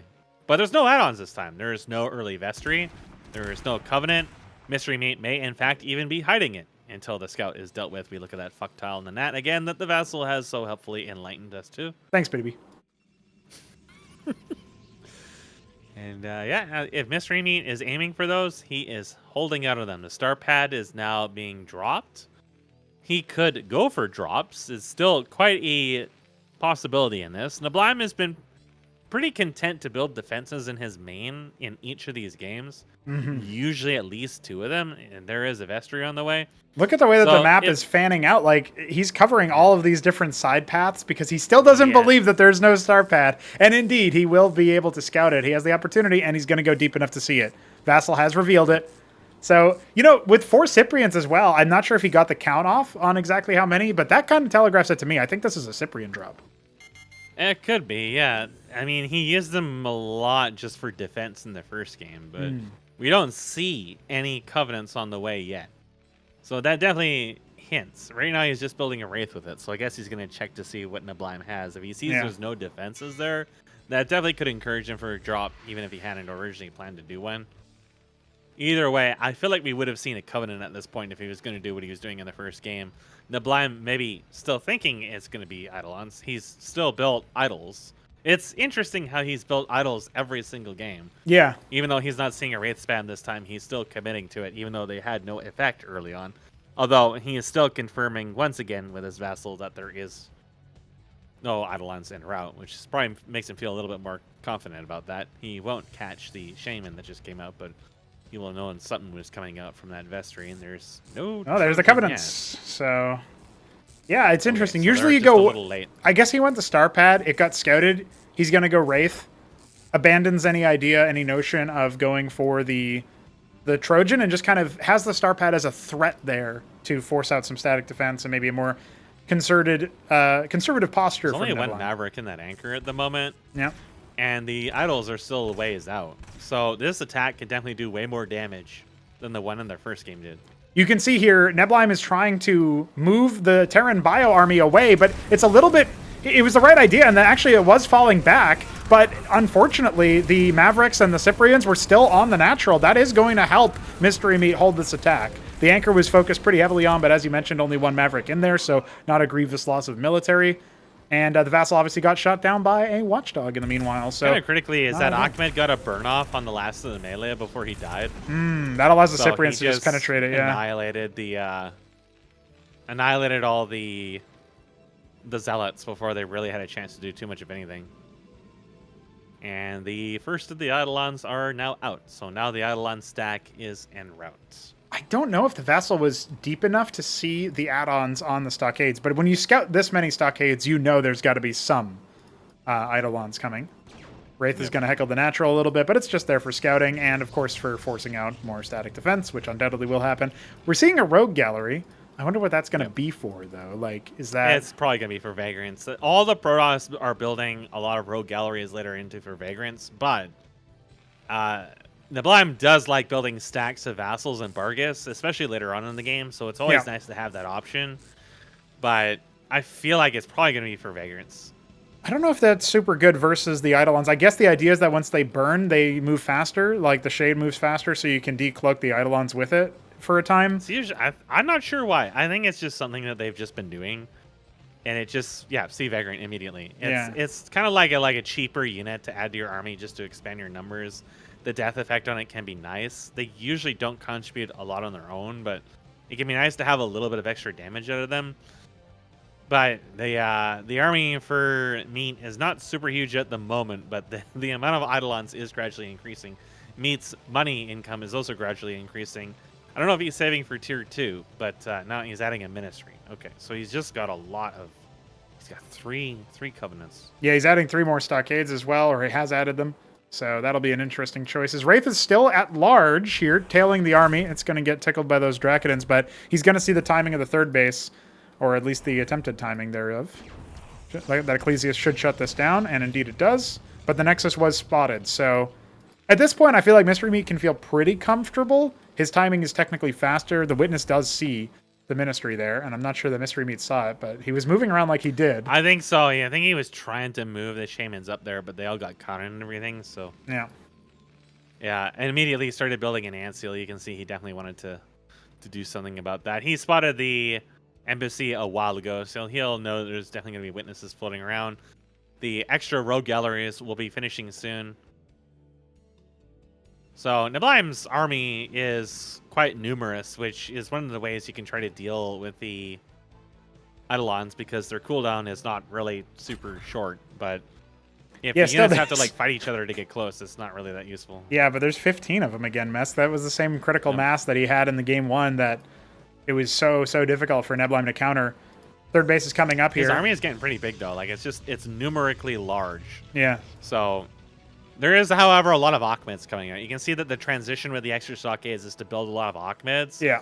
That's definitely going to be like a response to the size of the Protoss' army and just generally building the cheaper units. Is just having a front line just to shred the armor and just to keep them occupied and just, more importantly, keep them away from the Eidolons. And he's been sending out individual Mavericks here. I think he's been like trying to catch some of these reinforcements. Yeah. I'm not sure he's aware that the main army is up there, but Neblime seems to have been waiting for this to come down there. So, well, the third base is going to get pressured a little bit here. No worker damage actually had. It's going to force the lift. I mean, he doesn't really have the ability. There's not a lot of Draconids here. He can't really kill the Ministry. So that's a little bit of a concern. And now he's actually getting choked out. Yeah. Tie ramp here is definitely an issue for Neblime. Yeah, he hemorrhages a couple of units. He could lose this whole army. I mean, look at the Ahmed standing tall there. Harakan's just holding the ramp. Now, the bottom army is going to come in. The south, that can definitely hurt the Eidolon count, but I don't know if it's significant enough to actually do enough damage to them. Shamans are deployed. Witness not here to reveal. That's a pretty big deal here. The NCL is pretty low, but doesn't get focused down. And the forces in the top, sure, they've cleaned up a lot of the Harakans, a lot of the clerics. They can even focus down that Shaman and will kill it, but there is still another one. Shaman took so long to kill. They were attacking it for a while.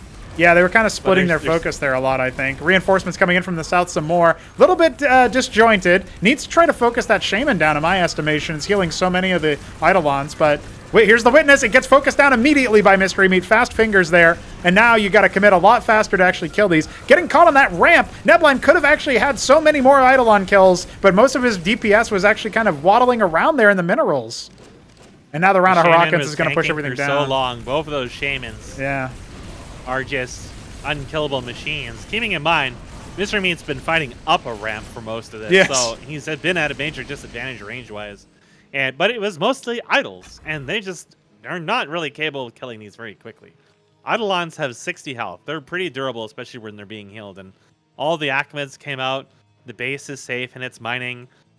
So Mr. Meat's in a pretty good spot coming out of that. He's thinned out the large army.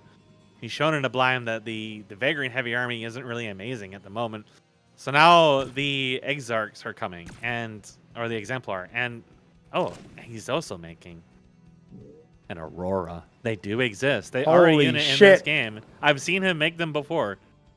He makes little stacks of them, and well, they do suicide to deal splash damage to air now, which is like maybe one of the reasons why he's making them, because they used to previously only target ground, but they'll also target air units. Now, the problem is Neblime, he's got his army very out to pasture and not really that much holding back over here, right? So this is about to be real ugly real fast. The Witness is going to reveal the army a little bit, but just go after that Warden, start sniping down the workers maybe.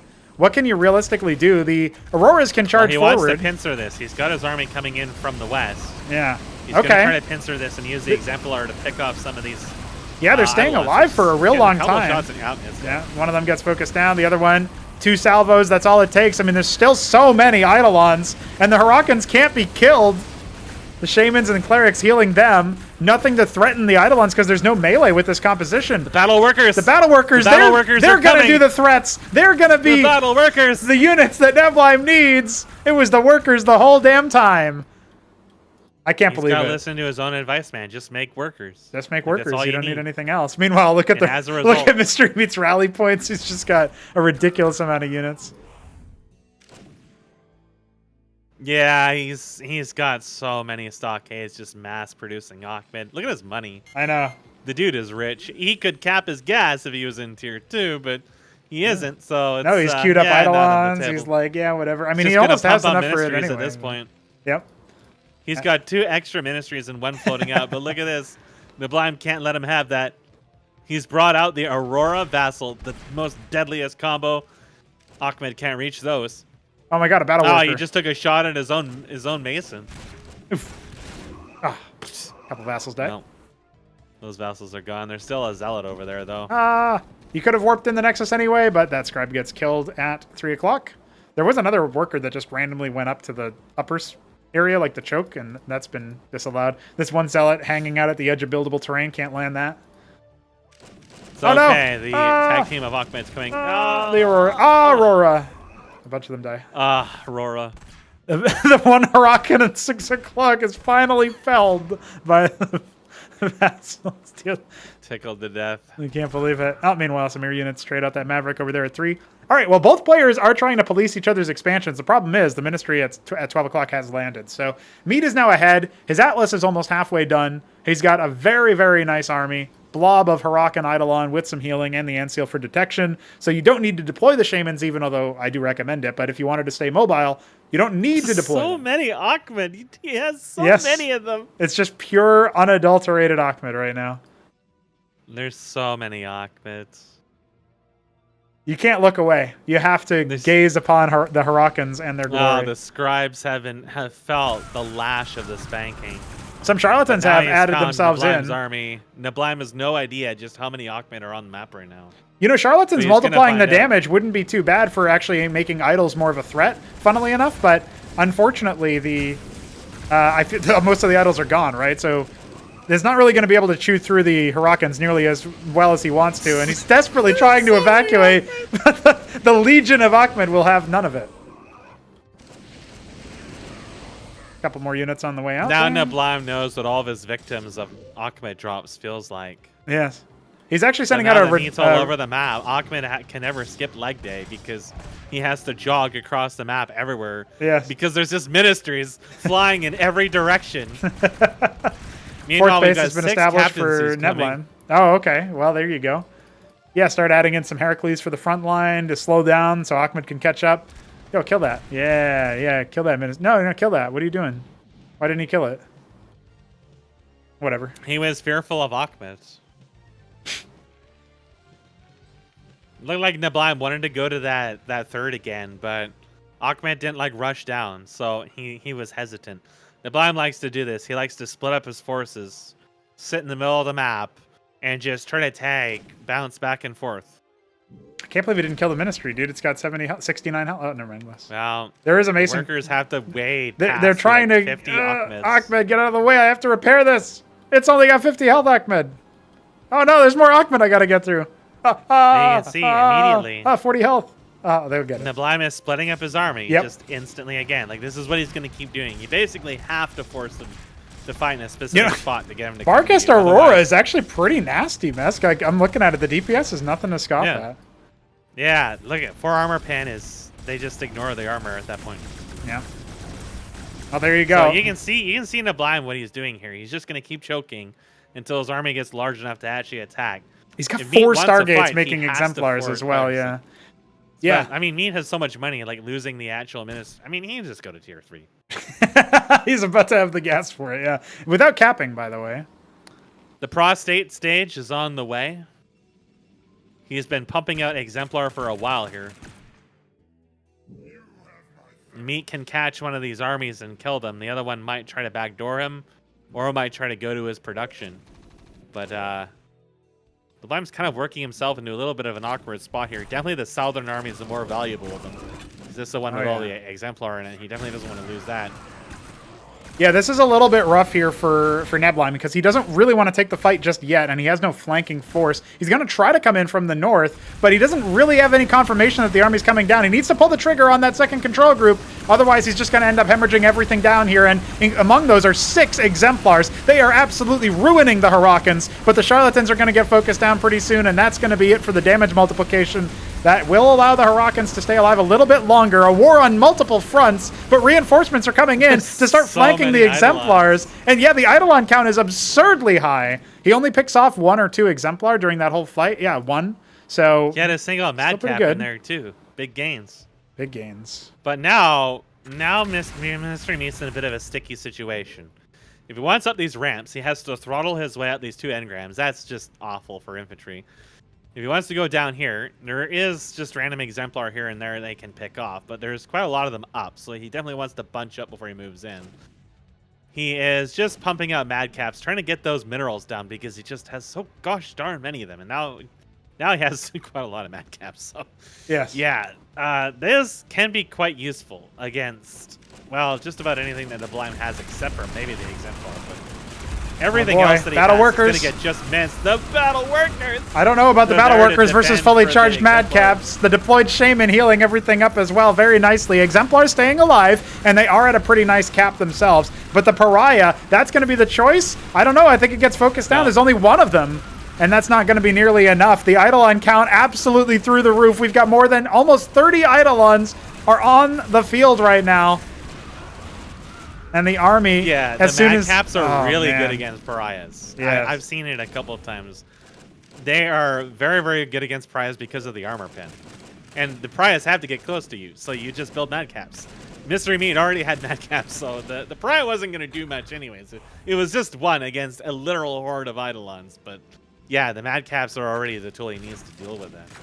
Well, he's kept his 5th alive at the cost of his 3rd, and he has lost a lot of workers in the process. That engram softening up some of those Eidolons, but there's 6 Shamans here, so 33 Eidolons. Have you ever seen so many? Yeah, at this point, you basically need, like, Architects, Optectons. I don't think Optectons even actually have a range advantage over this anymore. They do, but only narrowly. It's like 11 to 9. They used to be like 14. That would be what you would build against us, but I don't think they have anywhere near that. No, they never had that much. You're thinking of the Phalanx. That's 12, by the way. Tectons used to be like equivalent to Phalanx, weren't they? No. They were never as high as Phalanx. Because they were it just felt like their range was just huge. Yeah, well, that's the benefit of being able to move between your shots, which is not really the same thing now because they have that wind up. But yeah.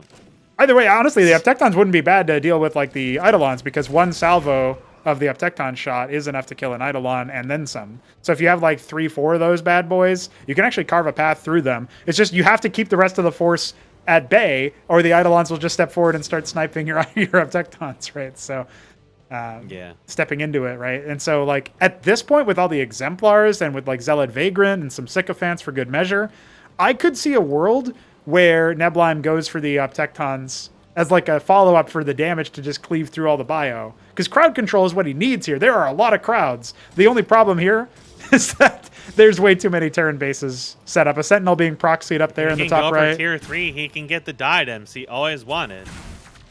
He really can. That's right. But he's not doing it at the moment. He's just brute forcing his way out with pylons. And Apostle but he just can't got get bopped. up those ramps. Yeah. He can't secure these bases to get out the ramps because if he takes too much damage from the engrams, then he's going to have like a dozen exemplar. But oh no, some of them are getting caught here. Indeed. The Sentinel finishes in the top right. That's going to really make Neblime a little bit flustered as, of course, his exemplar come under fire. Falling back to the ramp. He only's got the one engram. The cliff advantage is still pretty high. We got more units coming in from the right-hand side, but that's where most of the Eidolons are right now. And oh, the airships are being shot out of the sky. Madcap stepping forward, undeterred. Shaman count still damn high. Oh my god, that's going to wipe the whole army. Neblime looking over what he's got, and it's not much. That's going to do it, man. I don't think he's got enough. Are really doing some work there.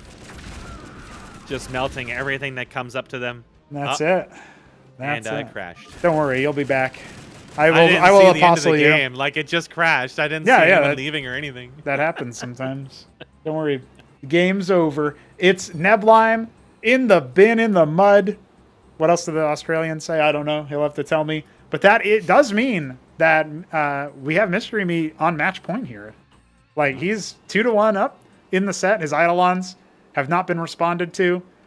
The good thing about this being a preparation tournament, in my opinion, by the way, guys, is that even if you see a strategy that looks absolutely bonkers, like I actually don't know what Protoss will do to respond to this, but they have time to. They have time to consider their options and to get some practice in and figure out what they're going to do. I probably wouldn't make Exemplar. They were doing okay, actually, but yeah, I agree with your... They're expensive. Like, they're super expensive. They're not very mobile. And, I mean, Mr. Meat could have just made a couple Valkyries, and the results would have been even worse. The fact is that he killed them with a bunch of tier 1 units. Like, they're not going to do too well against Eidolons. I feel like you pretty much have to build artillery or heavier air than that. It'll be interesting to see what they do on Genesis Y, because that is where we are going for Game 4. I will remind you guys that this is our last quarterfinal, and Mystery Meat does stand to take down Neblime in an upset, but one of those matches that it's pretty damn epic to have yet again. It's been a long time since I've seen these guys. We go to Impetus. If this matchup does go the distance, the full 5-game set, we've only had one of those so far, and it was a banger. It was Hamster versus Top Ramen TVT.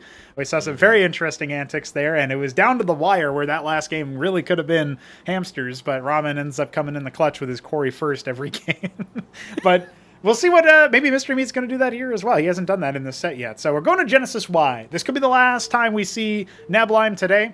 And that does mean that he'd be cast into the lower bracket, which is not where I thought he was going. Mystery Meat in the top right as the Alice Blue Terran. Oh, it's Glacial. I never get it right. I get Alice Blue when it's Glacial. I get Glacial when it's Alice Blue. You know what I'm saying? Anyway, Neblime down here in the bottom right is the Light Olive Protoss. I got it right that time.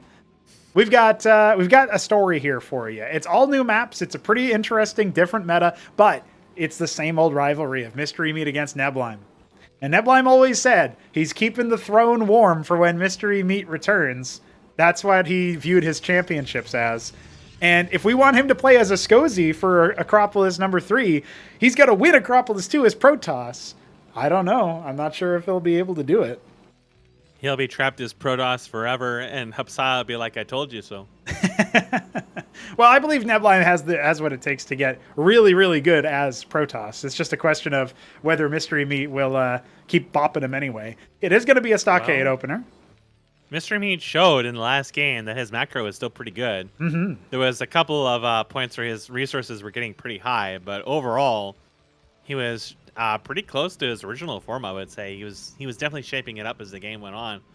Yeah. And especially managing the millions of alchemists. He didn't get too thrown off kilter by Neblime's constant like splintering and poking around. And just built Eidolons and just trusted the plan. That's right. Trust the plan, trust the process. That seems to be what Mystery Meat is thinking. He's going to go for his Quarry after the Stockade. This has been his opener so far.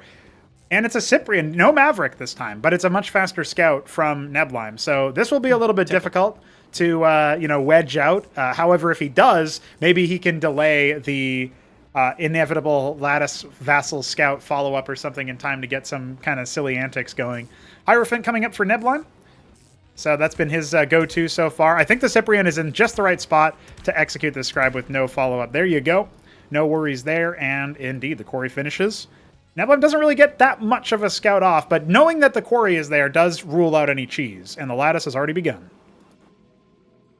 Yeah, I feel like there's probably room for some very early aggro on a small map like this from Neblime. Mm-hmm. If he manages to kill Cyprians early on, and he just doesn't rebuild them, or does rebuild them, whatever the case is, it can definitely be a big setback. He got his ass kind of tickled there, though, so maybe he'll just kind of like ignore it. No, he is going to go up. Well, the Star Pad's coming. Mavericks there. I feel like he needs at least a second hero event to really make this work. Yeah, the stim on the Mavericks will definitely hurt the Hierophant here pretty substantially. And the Ecclesiast is not following suit. The Vassal could go across the map and really help this Hierophant out. But I think he's specifically keeping the Ecclesiast at home because the Hierophant is not meant to end the game or do anything super aggro. He just wants to scout, make sure that he's doing some aggro stuff. See where we go. Well, there is aggro stuff. There's a Star Pad coming. Yep. It's halfway done. That's right. Ooh, he manages to tap the Cyprian once. That's putting the damage in the right spots. They are pretty fragile at the end of the day. If he ends up building double Star Pad and gets scouted again, it's going to be deja vu. Well, the Vassal is going to reveal even cutting workers right now. Yeah, that's interesting. So, if the Vassal comes in and sees the worker cut, he's actually going to know Neblime in this case. He's like, okay, you're doing something very particular here. But it is still just a Wraith. And that's interesting to me that Mystery Meat, he builds it. It's almost like a compulsion. It's like, I build the Star Pad, you can scout it, then I just make one Wraith or maybe 2 Wraiths out of it. But you have to worry about me dropping you. That's still a possibility. And I haven't done it yet in the series. Am I going to do it now? Is this going to be the series that I do it in? And suddenly Neblime has to account for that. So he's going to go ahead and leave his Vassal in the top left. That's going to reveal the sort of sneaky path out for the flight path there. We saw him do that on Cold Sweat as well. The Wraith is going straight to the natural here, but there are units to deal with this. They're just kind of camping it out over here. Really like that Neblime hasn't put any static defense down yet. Instead, he prioritizes the embassy. He keeps his worker production up. His Nexus is nearly completed, about 75%, and there is a Trojan on the way. Yeah, Neblime is seeing that this is a shorter distance. He can't really afford to dump that much money into Wardens at the moment. But he already has a whole bunch of units that attack air anyway. So he only saw the 1 Star Pad. He doesn't have reason yet to believe there's a horde of Wraiths. He will catch the Trojan too. That's really good for the Vassal timing. And Mystery Meat did not try to ward it off there. He's got to fly back over and see the treasury that was put down after the Vassal already left. So finally, that little pesky bugger is going to get slopped down. But knowing that the Trojan is out there, that is a world of difference. Double Embassy is the response from Neblime. He's going to play this one out defensive. He's going to build so many battle workers that even if he loses 80 workers to Cyprians, he'll just have 80 more. Could be the case. That's the true power of Neblime's stand, the Mason. Well, the Stockade third one is on the way, and with any luck, I mean, Mystery Meat's probably just going to be dropping the Covenant here pretty soon. Treasury finish. It's going to go ahead and little forest here from Neblime, kind of like moving here. Oh, yeah. Around. Just north of I don't the know main. if he's looking for the Trojan, thinking the timing was going to be now, or just maybe making sure there is no... Yeah, look at him. He's checking both of these corners. He thinks there might be a proxy or something. Yeah, or he's like wondering where that Trojan went because it was scouted. But this is what Mystery Meat's good at. Rolling with the punches. And the army's going to move out. There's nothing at home besides a single idol. And, of course, this one warden that's not even halfway done yet. The Trojan can just go ahead and unload right here if he wants to. Yep, the tickling is beginning in the gnat. Yeah, pulls some units out, and he's like, oh, okay. Your dudes are down there. They can kill the Wraith. I'm coming in to the main. Yeah, what are you doing the here? blind pull is pretty quick here. Yeah. He scoops up. Fuck that. Oh, Well, pulls off the now gnat. the warden over here in the natural is back up, but this does force the military back here for Neblime. And look at the opening he had to pressure the treasury again. You remember Cold Sweat? This could happen. Oh, no. Instead, he's just going to focus on catching the Trojan. Great there. He does pick all the Cyprians off, but he needs to be able to be aggressive. At this point, this is an opportunity for Mystery Me to get down his ramp, set up the anchor on the cliff, and his Covenants are nearly online. That was a missed opportunity for Neblime to potentially get into a game-winning position by pressuring the natural. Yeah, now he's mannered up, bottled up. There is still a lot of Protoss here, but there's so many Cyprians. The second that second anchor drops, he's just... I still think stuck. with the Huracan so far back, you could still take a favorable initiation to this engagement. Throw the Zealots onto one of the anchors and just stabilize them a lot.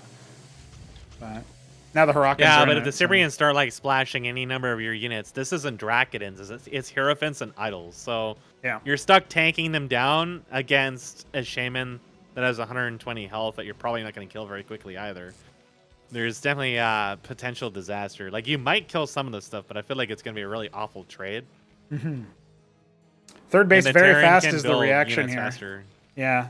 And with 3 more Stockades coming up and the first 2 Eidolons about to pop. Well, actually, first 2 are already done, so second pair is out now. This is fast approaching that kind of same territory that we had before, where Neblime's going to have to think about his later game response. And he's trying to fast-track that with the earlier third. I feel like Neblime might lean more into air units this time. We do see a second lattice. Yeah. He could try to go something like Mass Vassals. I think that like Mass Vassal Aurora Barghest or something like that, which I've seen him do like kind of like as an aside really late into the game. Those little units just like kind of focusing like Demiurges and other stuff would go quite a long ways for him. So you might see something. He's still making idols. I don't know if I really agree with the idols at this point. I feel like even golems would be better, or just spamming vassals. But the idols just are not putting out the kind of damage and really don't do hardly any splash against this. Like, I was watching the fights in the last game, and when they would attack the idols, their damage was just not capable of sticking. Meanwhile, the idols are like blowing up anything they're focusing on. So it's like you really need a large amount of damage all at once, a spike damage, as opposed to the consistent DPS. You have to think about fighting against the idols as spike damage, because they are spike damage, which means you have to be able to burst them before they do that. We do see a Grand Library coming. It could be Cantavis's at this point, or he might try Heralds again, but he's being put in the same spot that he's been having some struggles with. So the double embassy to me kind of feels like Neblime wants to just kind of like try to brute force this down, just take as many bases as possible. Perhaps he looked at that last game and thought, well, I clearly was in a really strong position map control wise all the way up until like the last like 10 minutes. Yeah. When suddenly Meat was able to push back my armies and start expanding everywhere. But before that, he was stuck on like 3 bases for an eternity. And what Neblime probably could infer is that he was also floating a lot of money. So Neblime's like, well, I'll just try to take a whole ton of bases. So he's got his 4th coming down already. Scribe at the 5th as well, right north of the main. Savants here, Savants, and Meat's kind of like sending out the feet again. He's got the feet. They're floating. I wonder if the Savants are there for the purpose of like insurance against any like Vassal Aurora Barghest that you were talking about. He does end up sniping that Witness, which is a little unfortunate for Neblime, but Neblime's still getting vision and presence in the likely expansion locations. Earlier, there was the little dance. Oh, look at this. He's so good at spotting the witness, like the little distortion. Yeah. It is a little bit easier to do over units as opposed to terrain, I think, but it was over that geyser. That blinds Neblime. He is Neblimed now. Adding another lattice, more gateways. Where that scribe is, in the right base, there's a fuck tile. There sure is. Thanks, BDB. He spots the witnesses, I spot the tiles. That's it. That's it. I mean, I'm pretty good at spotting them too. I just usually don't bring them up in the middle of a broadcast. And there's some fuck tiles up left from the anchor there. Ooh, an Eidolon got sniped immediately, but hey, this is a pretty big clump of Protoss units. You don't necessarily want to fight uphill this way. There, but the range advantage is too much. Yeah. There's a single Drakiden. If there were a lot more of those, and Neblime's actually starting to build a lot more of them, funnily enough. He's going to go like Drakiden Herald here, it looks like, for his comp. He's adding 3 more gateways that are just about to finish. That does give you that spike you were talking about, but I wonder if it's not too late, because he's kind of abandoned his post at the ramp. That allowed a lot of his units to get hemorrhaged, and now the Hurricanes have closed the distance. The reinforcements are going to come in from the right-hand side, which isn't terrible, but I feel like it's a little bit too little too late right now. Yeah, there's just the one Herald. It is tickling a Cyprian, but so many Eidolons. You really need, like, you can't afford to have your units in a line coming in on this. Yeah. Like I said, the initial burst is what really matters against this. If you trade evenly in terms of damage, you're going to start killing Eidolons, and then it's going to be way more effective. But if you're trickling in, they're just going to kill every single thing that trickles in, and then half of your army is going to be dead before it's attacking. But you can see that Neblime is, he's pretty content with this so far. He's just bulking up defenses everywhere. He's got engrams all over the place. Just sitting on this other ramp here. Again, mostly idols. There is a Mason. Yeah, it's going to get bopped there. That's unfortunate that Neblime doesn't like force a little bit more focus out of Mystery Meat there, but Mist is going to go ahead and reset up his attempt at taking the top left as his 4th. 5 bases is what Neblime is going up to, trying to take the one north of his main. So he's still maintaining tempo right now, but doesn't have any crowd control in place, really. Sansless a single engram in the 3rd, and I think it's too far away to really affect the like, unless they're coming up that ramp, like, obviously the Eidolons are going to be able to try to deal with that. And there isn't that much detection either. Neblime making a lot of things. I mean, his progress bar is enormous. His production bar is quite magnificent in its girth, but I don't know if it's going to be the right tool for the job here just yet. I think he needs a little bit more time. He just wants to stagnate the game. Yeah. And if he does that, then he can just build effectively whatever he wants. If he holds this amount of bases, that's great. Because right now he's definitely going to have an eco advantage. But man, there's so many Eidolons. He was doing some damage to them there. He's definitely getting in some damage. It's just then some of his units weren't actually in that fight there. Yeah, that's right. I mean, his forces are getting a little separated. Yeah, he's trying to make something happen there. He's building a pylon to block the 5th base for Mystery Meat. Now has to consider maybe taking the 10 o'clock position instead as his 5th base. And yet another engagement here from Neblime. He's got reinforcements coming, but they're a little bit staggered, and no front line left for the Protoss. Is going to allow those Hurricanes to get a little bit more mileage and allow those Eidolons to stay alive a lot longer. Once the rest of the front line is gone, then the Idols can actually start to find some purchase, but they're not focusing down the same targets. The Clerics just healing each other through all the actual damage there, and it's not looking too good. You can see what the use of the Heralds are. When they die, they both increase your movement and attack speeds if there are the corpses in the right spots to deal with that. But meanwhile, Ahmed purifies the potential 5th base here. There was engrams and everything being built. I saw that. They all got canceled at the last second. Pretty good. So it's yeah, that fight kind of highlights what I was talking about before. If you're in a trading war with the Eidolons, you don't want like Hierophants or Drakidens or Idols. You need like really heavy hitting units.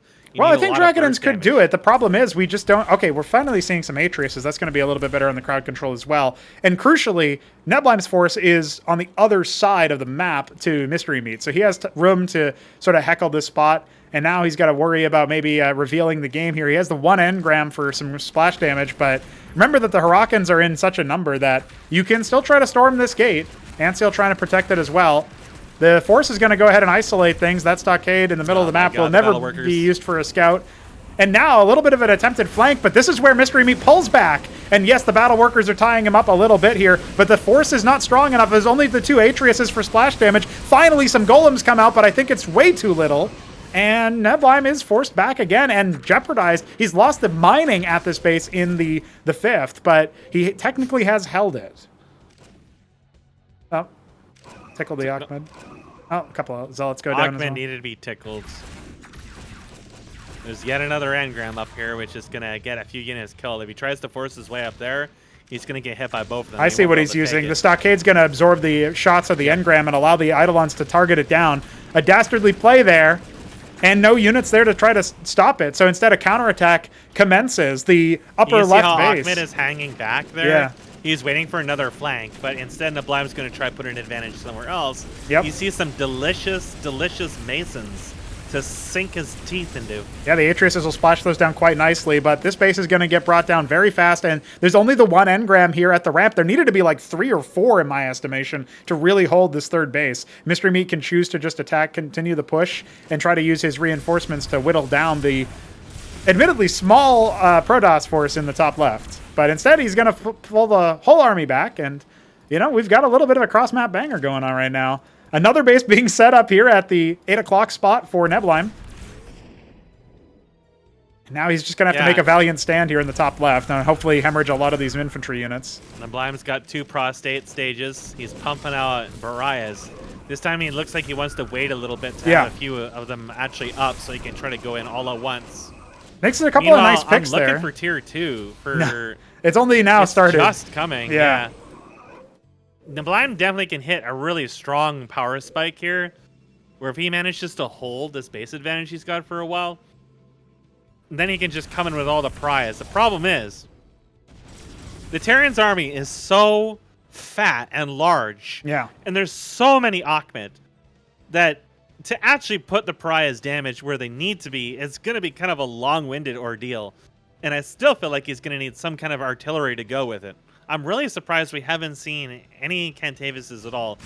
He must not be confident he can get them close enough to do anything. This is really awkward positioning. If Neblime's forces at this 5th base get really ransacked here, the Stockade provides vision up the ramp. Those pariahs need to be synced up with the rest of the forces. Now we're going to see a flank coming in on the other side, but a lot of the Eidolons are still finding damage, and that's really what it counts. He's not really catching them in translation. No forces coming in from the 3rd. We've got more pariahs coming up, but they can get focused down as well. Where is the damage for Neblime? He's not really able to connect. Finally, a couple of pariah shots go over those Eidolons, but they are focused down almost immediately. There's just so many Eidolons and so much Ahmed. There's a lot of health in this army. It doesn't look like it, but there is. Yeah, the Arakkans have so much power in terms of their durability. And now you need to reveal those Eidolons so your Draconans can retaliate with the range advantage of the cliff, but he didn't really build the witnesses. He doesn't have any Clarions for detection either. Every time he brings them over, they just get nuked on top of it. Yeah. But, I mean, Neblime technically is not losing yet. It's still making much harder than he wants, but he has all these bases. A lot of captaincies are on the way. So much money. So much income. Meat has money too, but he's not actually using it yet. And every single time Meat tries to take these ramps, he ends up suffering losses. So it's just this really long stalemate. There's this endless snake of Eidolons and Ahmed just flooding towards them. But so long as they stay there's so here, many infantry units pouring in, dude. He's finally going to add more engrams to the 3rd, but I wonder if it's... Even the star pad is flying around the map. He just gave up on this left base. He just doesn't care. Oh, yeah, he's landed it over there for some reason. I don't know what's going on. Yeah, 10 o'clock trying to be taken by Neblime. If Mystery Meat allows for that to happen, he is going to be in a world of pain. I feel like maybe Neblime could have tried to force that up a little bit sooner, but instead, now Mystery Meat only has one target that he really needs to focus on, and focus on it he will, with 112 by the ways on the way, by the way. Starpad does end up dying, but there's only the one pariah and a bunch of zealots. I mean, there's not a very potent force over here, and the storm of 16 Harakkans, led by their captain of the one Eidolon here, is going to force a cancel on that Nexus. Witness here to spot. This is really important. Yep. That might not even be enough here, I'm going to be honest. But the Eidolons being revealed by the Witness is a really big deal here, and that is going to allow the engrams to have way more cost efficiency. This game is just ridiculous. A lot of pariahs. Now we have some Heracles coming, some Madcaps coming, Apostles. Finally, some tier 2 on the way for Meat, who is so rich he could just jump right to tier 3. Some diadems would force Neblime to start doing something other than making engrams. Workers are being rallied to 10 and just dying by Ahmed. Death by roast. Yeah, there's just a little pile of bodies. Yeah, it turned into Micken. Dude, there's 38 Hurricanes, 32 Eidolons in the middle of the map right now, and growing. They can't really make it into the third base, but they can make it into this unbuildable area. So that is something. That is certainly something. Man, I mean, there's just no range to Neblime's army is the thing, and he's struggling so much with the range of the Eidolons. You'd think maybe you'd go for something with a bit more range. Not his style, apparently. Wants to just crash upon them with waves of blades. I don't know that it's going to matter, though. I've never seen a pariah die that fast. Holy shit. Yeah, this is Their what armor Protoss is like 0, fear so the most. You worry about fulcrums, you say bio's not viable. How about bio now? It's not working out for Neblime here. I think he's actually been broken this time, Mesk. I don't really know how he can hold. I feel like Neblime needs like 5 or 6 Anthelians just to stop them from moving and then go in with the rest of his army. And whatever he's doing right now is definitely not working. He needs range. He needs to be able to trade with them without trying to dive in. And now he's going to circle these engrams here, and this is Neblime starting to get some cracks in his armor being exposed. This witness is revealing everything, but the engrams are already dead. Yeah, just getting stormed up there, occupied by... It only took about 16 Hurricanes to get the job done, but that's petty. That's small numbers.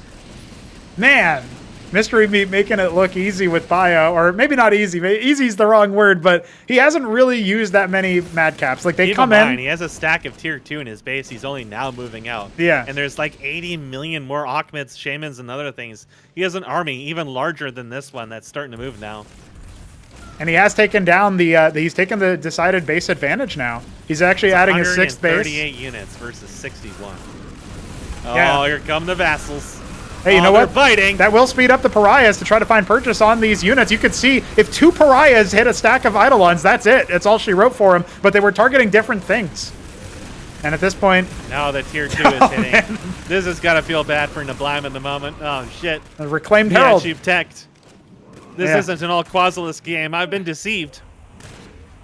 Oh, that vassal is just fucking erased. These Hercules are just forcing out. Oh, we finally have the Daedala on the way. Mr. Meat finally has to build what he was very eager. Oh, fuck that Herald. That was a reclaimed one. It was a traitor. Oh, I see. I guess he offered it. Yeah, he was like, hey, you want this back? Well, the engrams over here are going to find a little bit of purchase, and it's going to make that a little bit bloody. Mr. Meat doesn't want to necessarily hammerage all of those units, even though he's got way more back at home, of course. Yeah, he doesn't want to lose this army. He doesn't want all these Draconids and stuff creeping up on him, because if he gets pincered there, then he can't backpedal. Then he might actually lose some momentum, and these bases here are kind of only really lightly defended. That said, he is kind of fixing that. He's starting to spend some of that disgusting amount of minerals he has. Yeah. I'm surprised we haven't seen any gas caps at all. He really doesn't want to cap any of his geysers at all. And right now, if he did, the second this T3 pops, he could drop like 4 or 5 diadems, and then that's kind of it. I wonder if he's waiting to get like well bores or something at tier 3, the tier 3 gas cap. But no, he doesn't seem like the kind of guy that usually does it in general.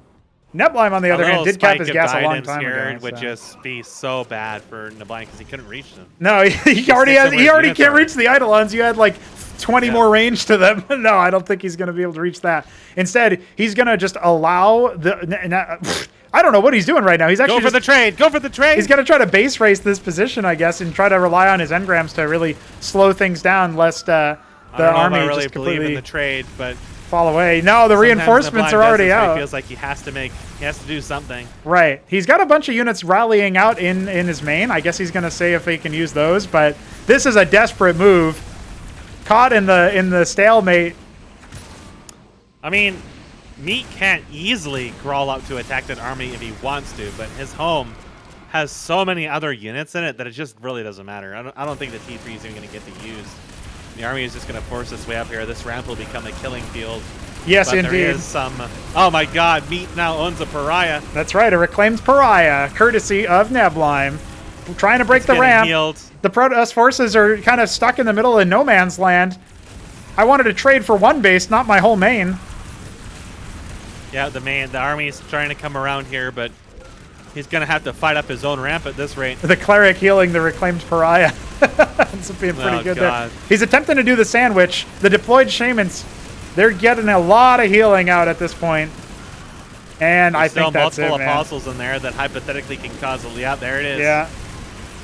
There it is. He's reclaiming a new front line. He lost his. He just starts taking Neblimes. And that's it. Mystery Meat is victorious. He takes down his old rival in Neblime 3-1. And wow, man, I was not expecting the games to go like that. Not with Mass Eidolon of all things. Wow. Okay. Dude, Meat built like 700 units. I believe it. That was ridiculous. Yeah, no, I didn't. I figured Meat would take at least one round off of him, but no, he definitely was true to his form. And he never went a single Fulcrum first. That also was kind of surprising, too, is he just did not... I mean, we've seen a few Eidolon-based games, but it's usually like a secondary build or something you do like 50% of the time. Yeah, so to see like just pure Eidolon is just... Neblime really just didn't want to build any artillery against it. Right. Yeah, there was no artillery and no splash, really. Like, I guess the Atriuses he didn't even try them. Like, he didn't even try Architects, didn't try Optectons, didn't try, like, Archons. The Pariahs worked well for him in other games, but what easily deals with them is the Madcaps. Because the Madcaps have armor penetration, and when the Madcaps show up, then it's just, you can't really engage with them anymore because they get focused down. Plus with Ahmed shredding their armor on top of it. Yeah, that definitely doesn't help. So at that point, it's kind of like you really need to like change how you're engaging. But he didn't. So even though he had such a huge like map presence and economic advantage for a while, he was just never quite able to dislodge Ahmed. Ahmed had diamond hands gripped onto his thighs, and he just could not get away from him. Yeah, it's crazy stuff there to see exactly how that match went, where it was just a very similar, steady opener. Like, the one time it was deviated from was on Cold Sweat when the Wraiths came out, and that was shut down pretty handily by Neblime's chosen build order, which was Gateway Lattice. That was Gateway Lattice every game, and it was Stockade, Quarry into Eidolons pretty fast, like Vestry Covenants. And, like, the fact that you identify that so soon as a trend between the matches, and then you're able to scout him pretty fast in all the games, like, I was very... I guess I was just impressed with how, like, they both stuck to their guns. They kept the same kind of style going, and it was pretty competitive. Like, even though, yes, Mystery Meat seemed to have won that first game pretty handily, and he also lost that second game pretty handily, the subsequent two games, the last two ones that we watched, I thought that there was a lot of really good back and forth, and it could have just as easily gone Neblime's way if Mist had a bungled engagement at one point. But it just didn't end up happening. They were pretty conservative with each other. They did the dance, and the Eidolons just were too much to topple. The Ahmed spam Harakans just in numbers we have never seen before.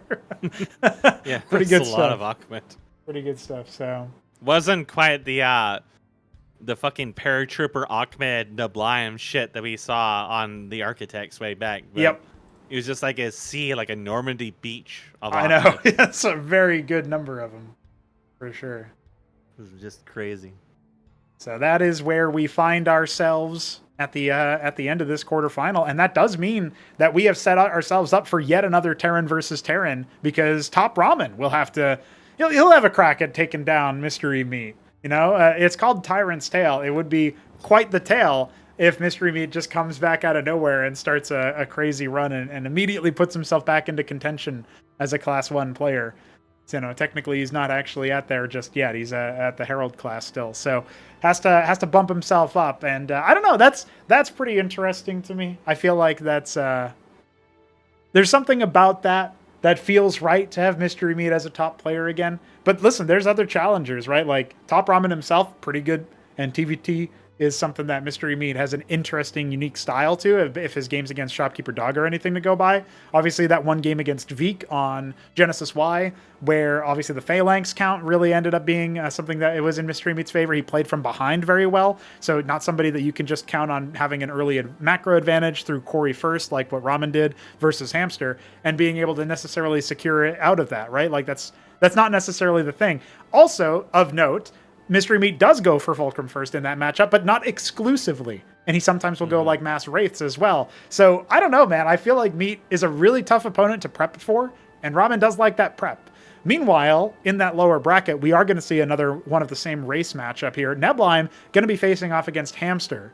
And after seeing this, I don't know if Hamster gets any ideas or what, But he's been going for mech the whole way through. I haven't really seen him play bio, especially not versus Protoss. So that's the kind of thing that makes me wonder, like, Neblime, as much as he would probably love to try to put his nose to the grindstone and start scouting out, like, how exactly do I beat this Eidolon stack in the mid game? Do I try these Cantor Architect, Uptecton, whatever? What do I go for here? Do I go for Clarion and like a bunch of vassals and stuff? Like, what exactly is the solution? He might want to do that, but I don't think Hamster's going to give him that kind of game. I think this is a unique mystery meat playstyle right now that maybe Hit 'em Up is also done. I haven't seen every game played, obviously, but that's an interesting thing in and of itself. Obviously, also elsewhere in the lower bracket, we are going to see Veek 7's Zerg against ArbuzBudesh's Protoss. So a rematch of what, in terms of the race matchup, what Shambler had. But Veek 7, as aggressive as he was versus Hit 'em Up, he doesn't usually like to play aggro. He usually likes to play macro. And so that's an interesting matchup in and of itself. But then we also see none other than Hit 'em Up and the Shambler, that storied matchup as well. We're going to see some more TVZ. So it's kind of interesting, like in certain cases. Well, hold on. Let me think about this. Top Ramen played TVT, so he's going to play TVT again in the the semis. Hamster has to play against Protoss, so that's new to him. But Neblime just played against Tyrant, and now he's going to play against another Tyrant. So like, it's funny that the matchups haven't really changed for Neblime for Top Ramen. And then Hit 'em Up is playing against Zerg again, while Veek is playing against Protoss again. So like, 3 out of the 4 players involved in their series are going to be the same race matchup as well, where Shambler has to play against Terran instead of against Protoss. So that's already very interesting to me, the fact that we're getting a lot of repeat race matchups. But I've said this elsewhere. In Cosmonarchy, every player plays completely differently as far as the top. Like, they all have their own styles. Sure, you might have, like, openers that people figured out that they kind of loosely follow or even maybe strictly follow in the early game. But I have not seen... Like, you can see the fingerprints of, like, a certain player playing the game. Like, if the game goes on long enough, you kind of know, like, all right, this is Shambler Zerg, this is Veek's Zerg, this is, Arbuz's Protoss instead of Neblime, this is, Ramen instead of Hamster or something like that, right? And so... it's going to be really interesting to see what tricks people pull out, if they're going to try to anti-strat a specific opponent, or if they're just going to get practice in the matchup. That's my big question mark. I don't know how people are going to prep going forward. Well, at least for a lot of them, they get some prep out of these matches with the races not changing. But since the compositions are different, I mean, how often do you see a mass Eidolon, mass Achmed? Mass Eidolon, I've seen Eidolon rushes all over the place. I mean, that's what Zopis did while he was getting dropped, and that's how he managed to stay in the game so long. But like, not quite with like 30,000 Achmeds on top of it. So it's very different, very different. But still, at the same time, you're interacting with the same race, so maybe people might get a little comfortable with that, or maybe they'll treat it as an opportunity to try to weave around the matchups they had some struggles with. I guess we'll see. I guess we will see. Some very exciting matches today were chronicled. We're adding to the lore here, figuring out how exactly to recount this in the map set that's going to accompany this campaign, or this tournament. So very interesting stuff there. Next time around, as the next matches have not yet been played, we will collect the replays and video recordings and whatever else we need nice and early ahead of time, so that next time around we don't have the quarterfinal 2 interruption that we had the last stream. But I think we'll probably keep to it, where we do, like, maybe we do upper semifinals as a pair of matches in one stream, and then we'll do like the elimination games as a pair of ones later. Hit 'em Up making nothing but what? I don't know. Mass Eidolon, Achmed. Interesting. Well, I haven't seen him do those. Eidolon. I've seen him do like mixed comps, but not like pure. At least from the replays I saw, it wasn't like just hard Achmed. Yeah, well, but some Achmed. Some Achmed, for sure. That's the thing, though. Like, Hit 'em Up is like constantly playing, and Neblime is constantly playing. So, like, on one hand, you may not get like experience with certain compositions, like you were talking about Hamster, but against like the top players, I feel like that you can practice against them a lot. Mm-hmm. So you can kind of read them. Like, they'll try to hide their strategies. That's what Neblime was telling me. But yeah, I feel like there's only so much you can hide in a match that you're really struggling with. Yeah, I think so. And also, there is a big difference between like the practice and then the actual like tournament game in terms of what certain people will bring to it. I will concede that. So it is interesting to imagine precisely what we're going to be seeing.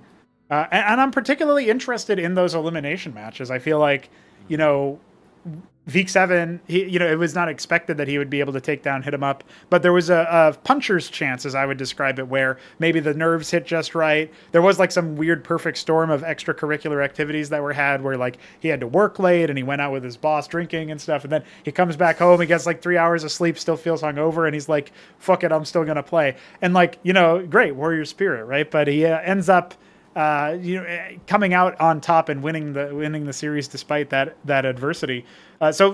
Anyway, there was a chance. Hope that makes you play better. Maybe you never know. Maybe you just say fuck it, we'll do it anyway. But Veek dropping down to the lower bracket, that's everybody would have, if bookies odds or whatever, that's what you would expect. I will point out though that Arbuz seated above Shambler, but only narrowly. Hamster seated above Ramen, mostly based on past form. And past accomplishments, right? And that was a very hotly contested series that could have gone either way. And Neblime seeded comfortably above Mystery Meat, and all of the upper seeds, besides Hit 'em Up, conceded their matchups. So that is kind of an interesting narrative where like even if it's like a small margin underdog where you're not really that much of an underdog, like in the case of Shambler and Ramen, it's still worth noting that like the lower seed was the one to claim victory. And that actually does make interesting things happen to the bracket.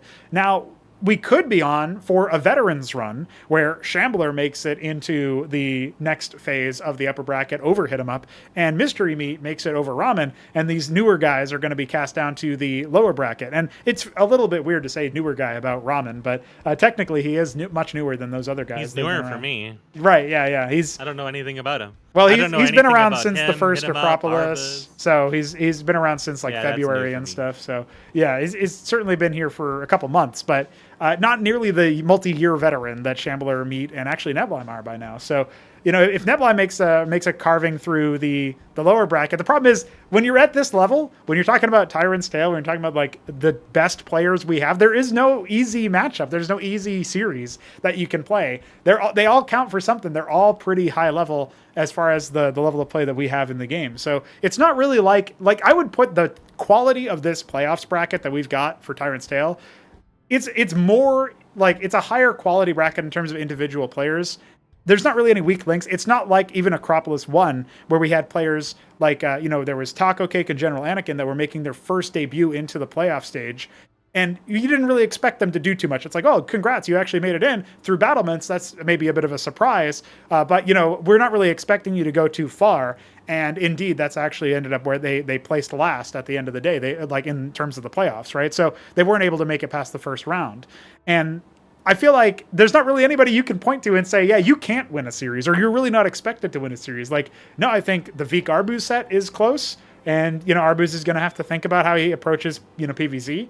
And I think the Hamster Neblime series is going to be very interesting where, sure, Neblime just played against Tyrant, but it was a very different kind of style of Tyrant. And Hamster, I was kind of thinking that maybe Hamster's Tyrant would be kind of a little bit on the weaker side because I hadn't seen him play too much. And the last time he had played Tyrant, it wasn't super good in ranked play. But now coming into this, he really has improved his like early aggro and his general game plan when it comes to duking it out against Ramen. Like that converted me, and now I'm a Hamster believer again. So there's no weak links here is what I'm trying to get at in the lower bracket. And obviously in the upper one, they all count for something. They're all pretty good looking matches. Well, Hit 'em Up says he's going to 3-0 Shambler with one hand. Holy shit. What is his other hand going to be doing? Is he going to use his cast to cook some Mystery Meat? Is he going to use it to stir some ramen? Is he going to use it to get some cold sweat going? Interesting. Well, no, technically Biddy B is the leader of the Anti-Shambler Society Mist, but Hit 'em Up is a proud Anti-Shambler Society member, so it does make sense. But, the lore of these clans is just too autistic for me. The secret strat to beat Ramen is apparently making more Cyclops and more Masons than what Ramen does. If he makes phalanxes, you just need more Cyclops. Well, it's really funny that the TVT between Ramen and Hamster was pure Vulture at the beginning. Like, there weren't really any Cyclops made. There were some, but they were so few in number. Like, everybody just went for Vulture. It was always Vultureism all the time. Every match, you're guaranteed for Vultureism and sometimes Battleworkertism. Yep, love that. We did see some battle workers today from Neblime. Shout out Neblime for his battle worker. I like Neblime just pulls all the workers. And it almost worked. It almost works. Because they just drag out shots, and then your units are not dying while they're dying. And well, I mean, he had like 40, 50 workers above mean at some points, so... It kind of works out. He did delay some serious base taking action, and he was able to repopulate it eventually. But you know, that base right above or below your main rather on Genesis Y, that's a hard base to repopulate because you need mid control for it, and neither player really had that. Like Mist technically did, but he kept like moving and like vacillating between different spots, and then obviously Neblime never really was able to secure it. So neither player could comfortably saturate it until a point where Mystery Me was just like pretty far ahead. At that point, he was able doing to some get even scrubbing more. behavior with a mop made out of Ahmed. Yeah, that's right. He was just sweeping up the mess that the Aussies left after their shoeies. Mopping. Well, with that said, there have been some serious games played today. I am pretty pleased with the outcomes of them, even though they didn't all go the way that I was expecting them to. I think they were very interesting matches, lots to learn from. This being a preparation tournament, we'll have some downtime before the next set of matches that is played. So stay tuned on our Discord server. You can join us there. The link is in the description. Obviously, you can also donate to the prize pool or just donate to project development via the coffee link. We hope that you will. And with that, Mesk, thank you for joining me for the quarterfinals. Any closing thoughts and final words for us before we sing each other out? At least Neblime was able to beat his meat once. That's true. And he did get a cold sweat. He did. He beat him. It took some sweating, and it was pretty cold, but he made it happen. And that's it. But now he has to find out if the cold water empowers ramen, as opposed to the hot water. What does the cold water do? Does Mystery Meat did pick shrivel Cold up? Sweat, so I think he'll just continue to pick Cold Sweat, and that's how he's going to beat ramen. That's the secret strat. Okay. Yeah, he just keep it cold. Keep it Keep cold. it flaccid. There you go. No beating. Nope. Absolutely none. Can't Not a have single it. beat. Well, let's see what happens when we return. Until then, stay fabulous, you homosexuals.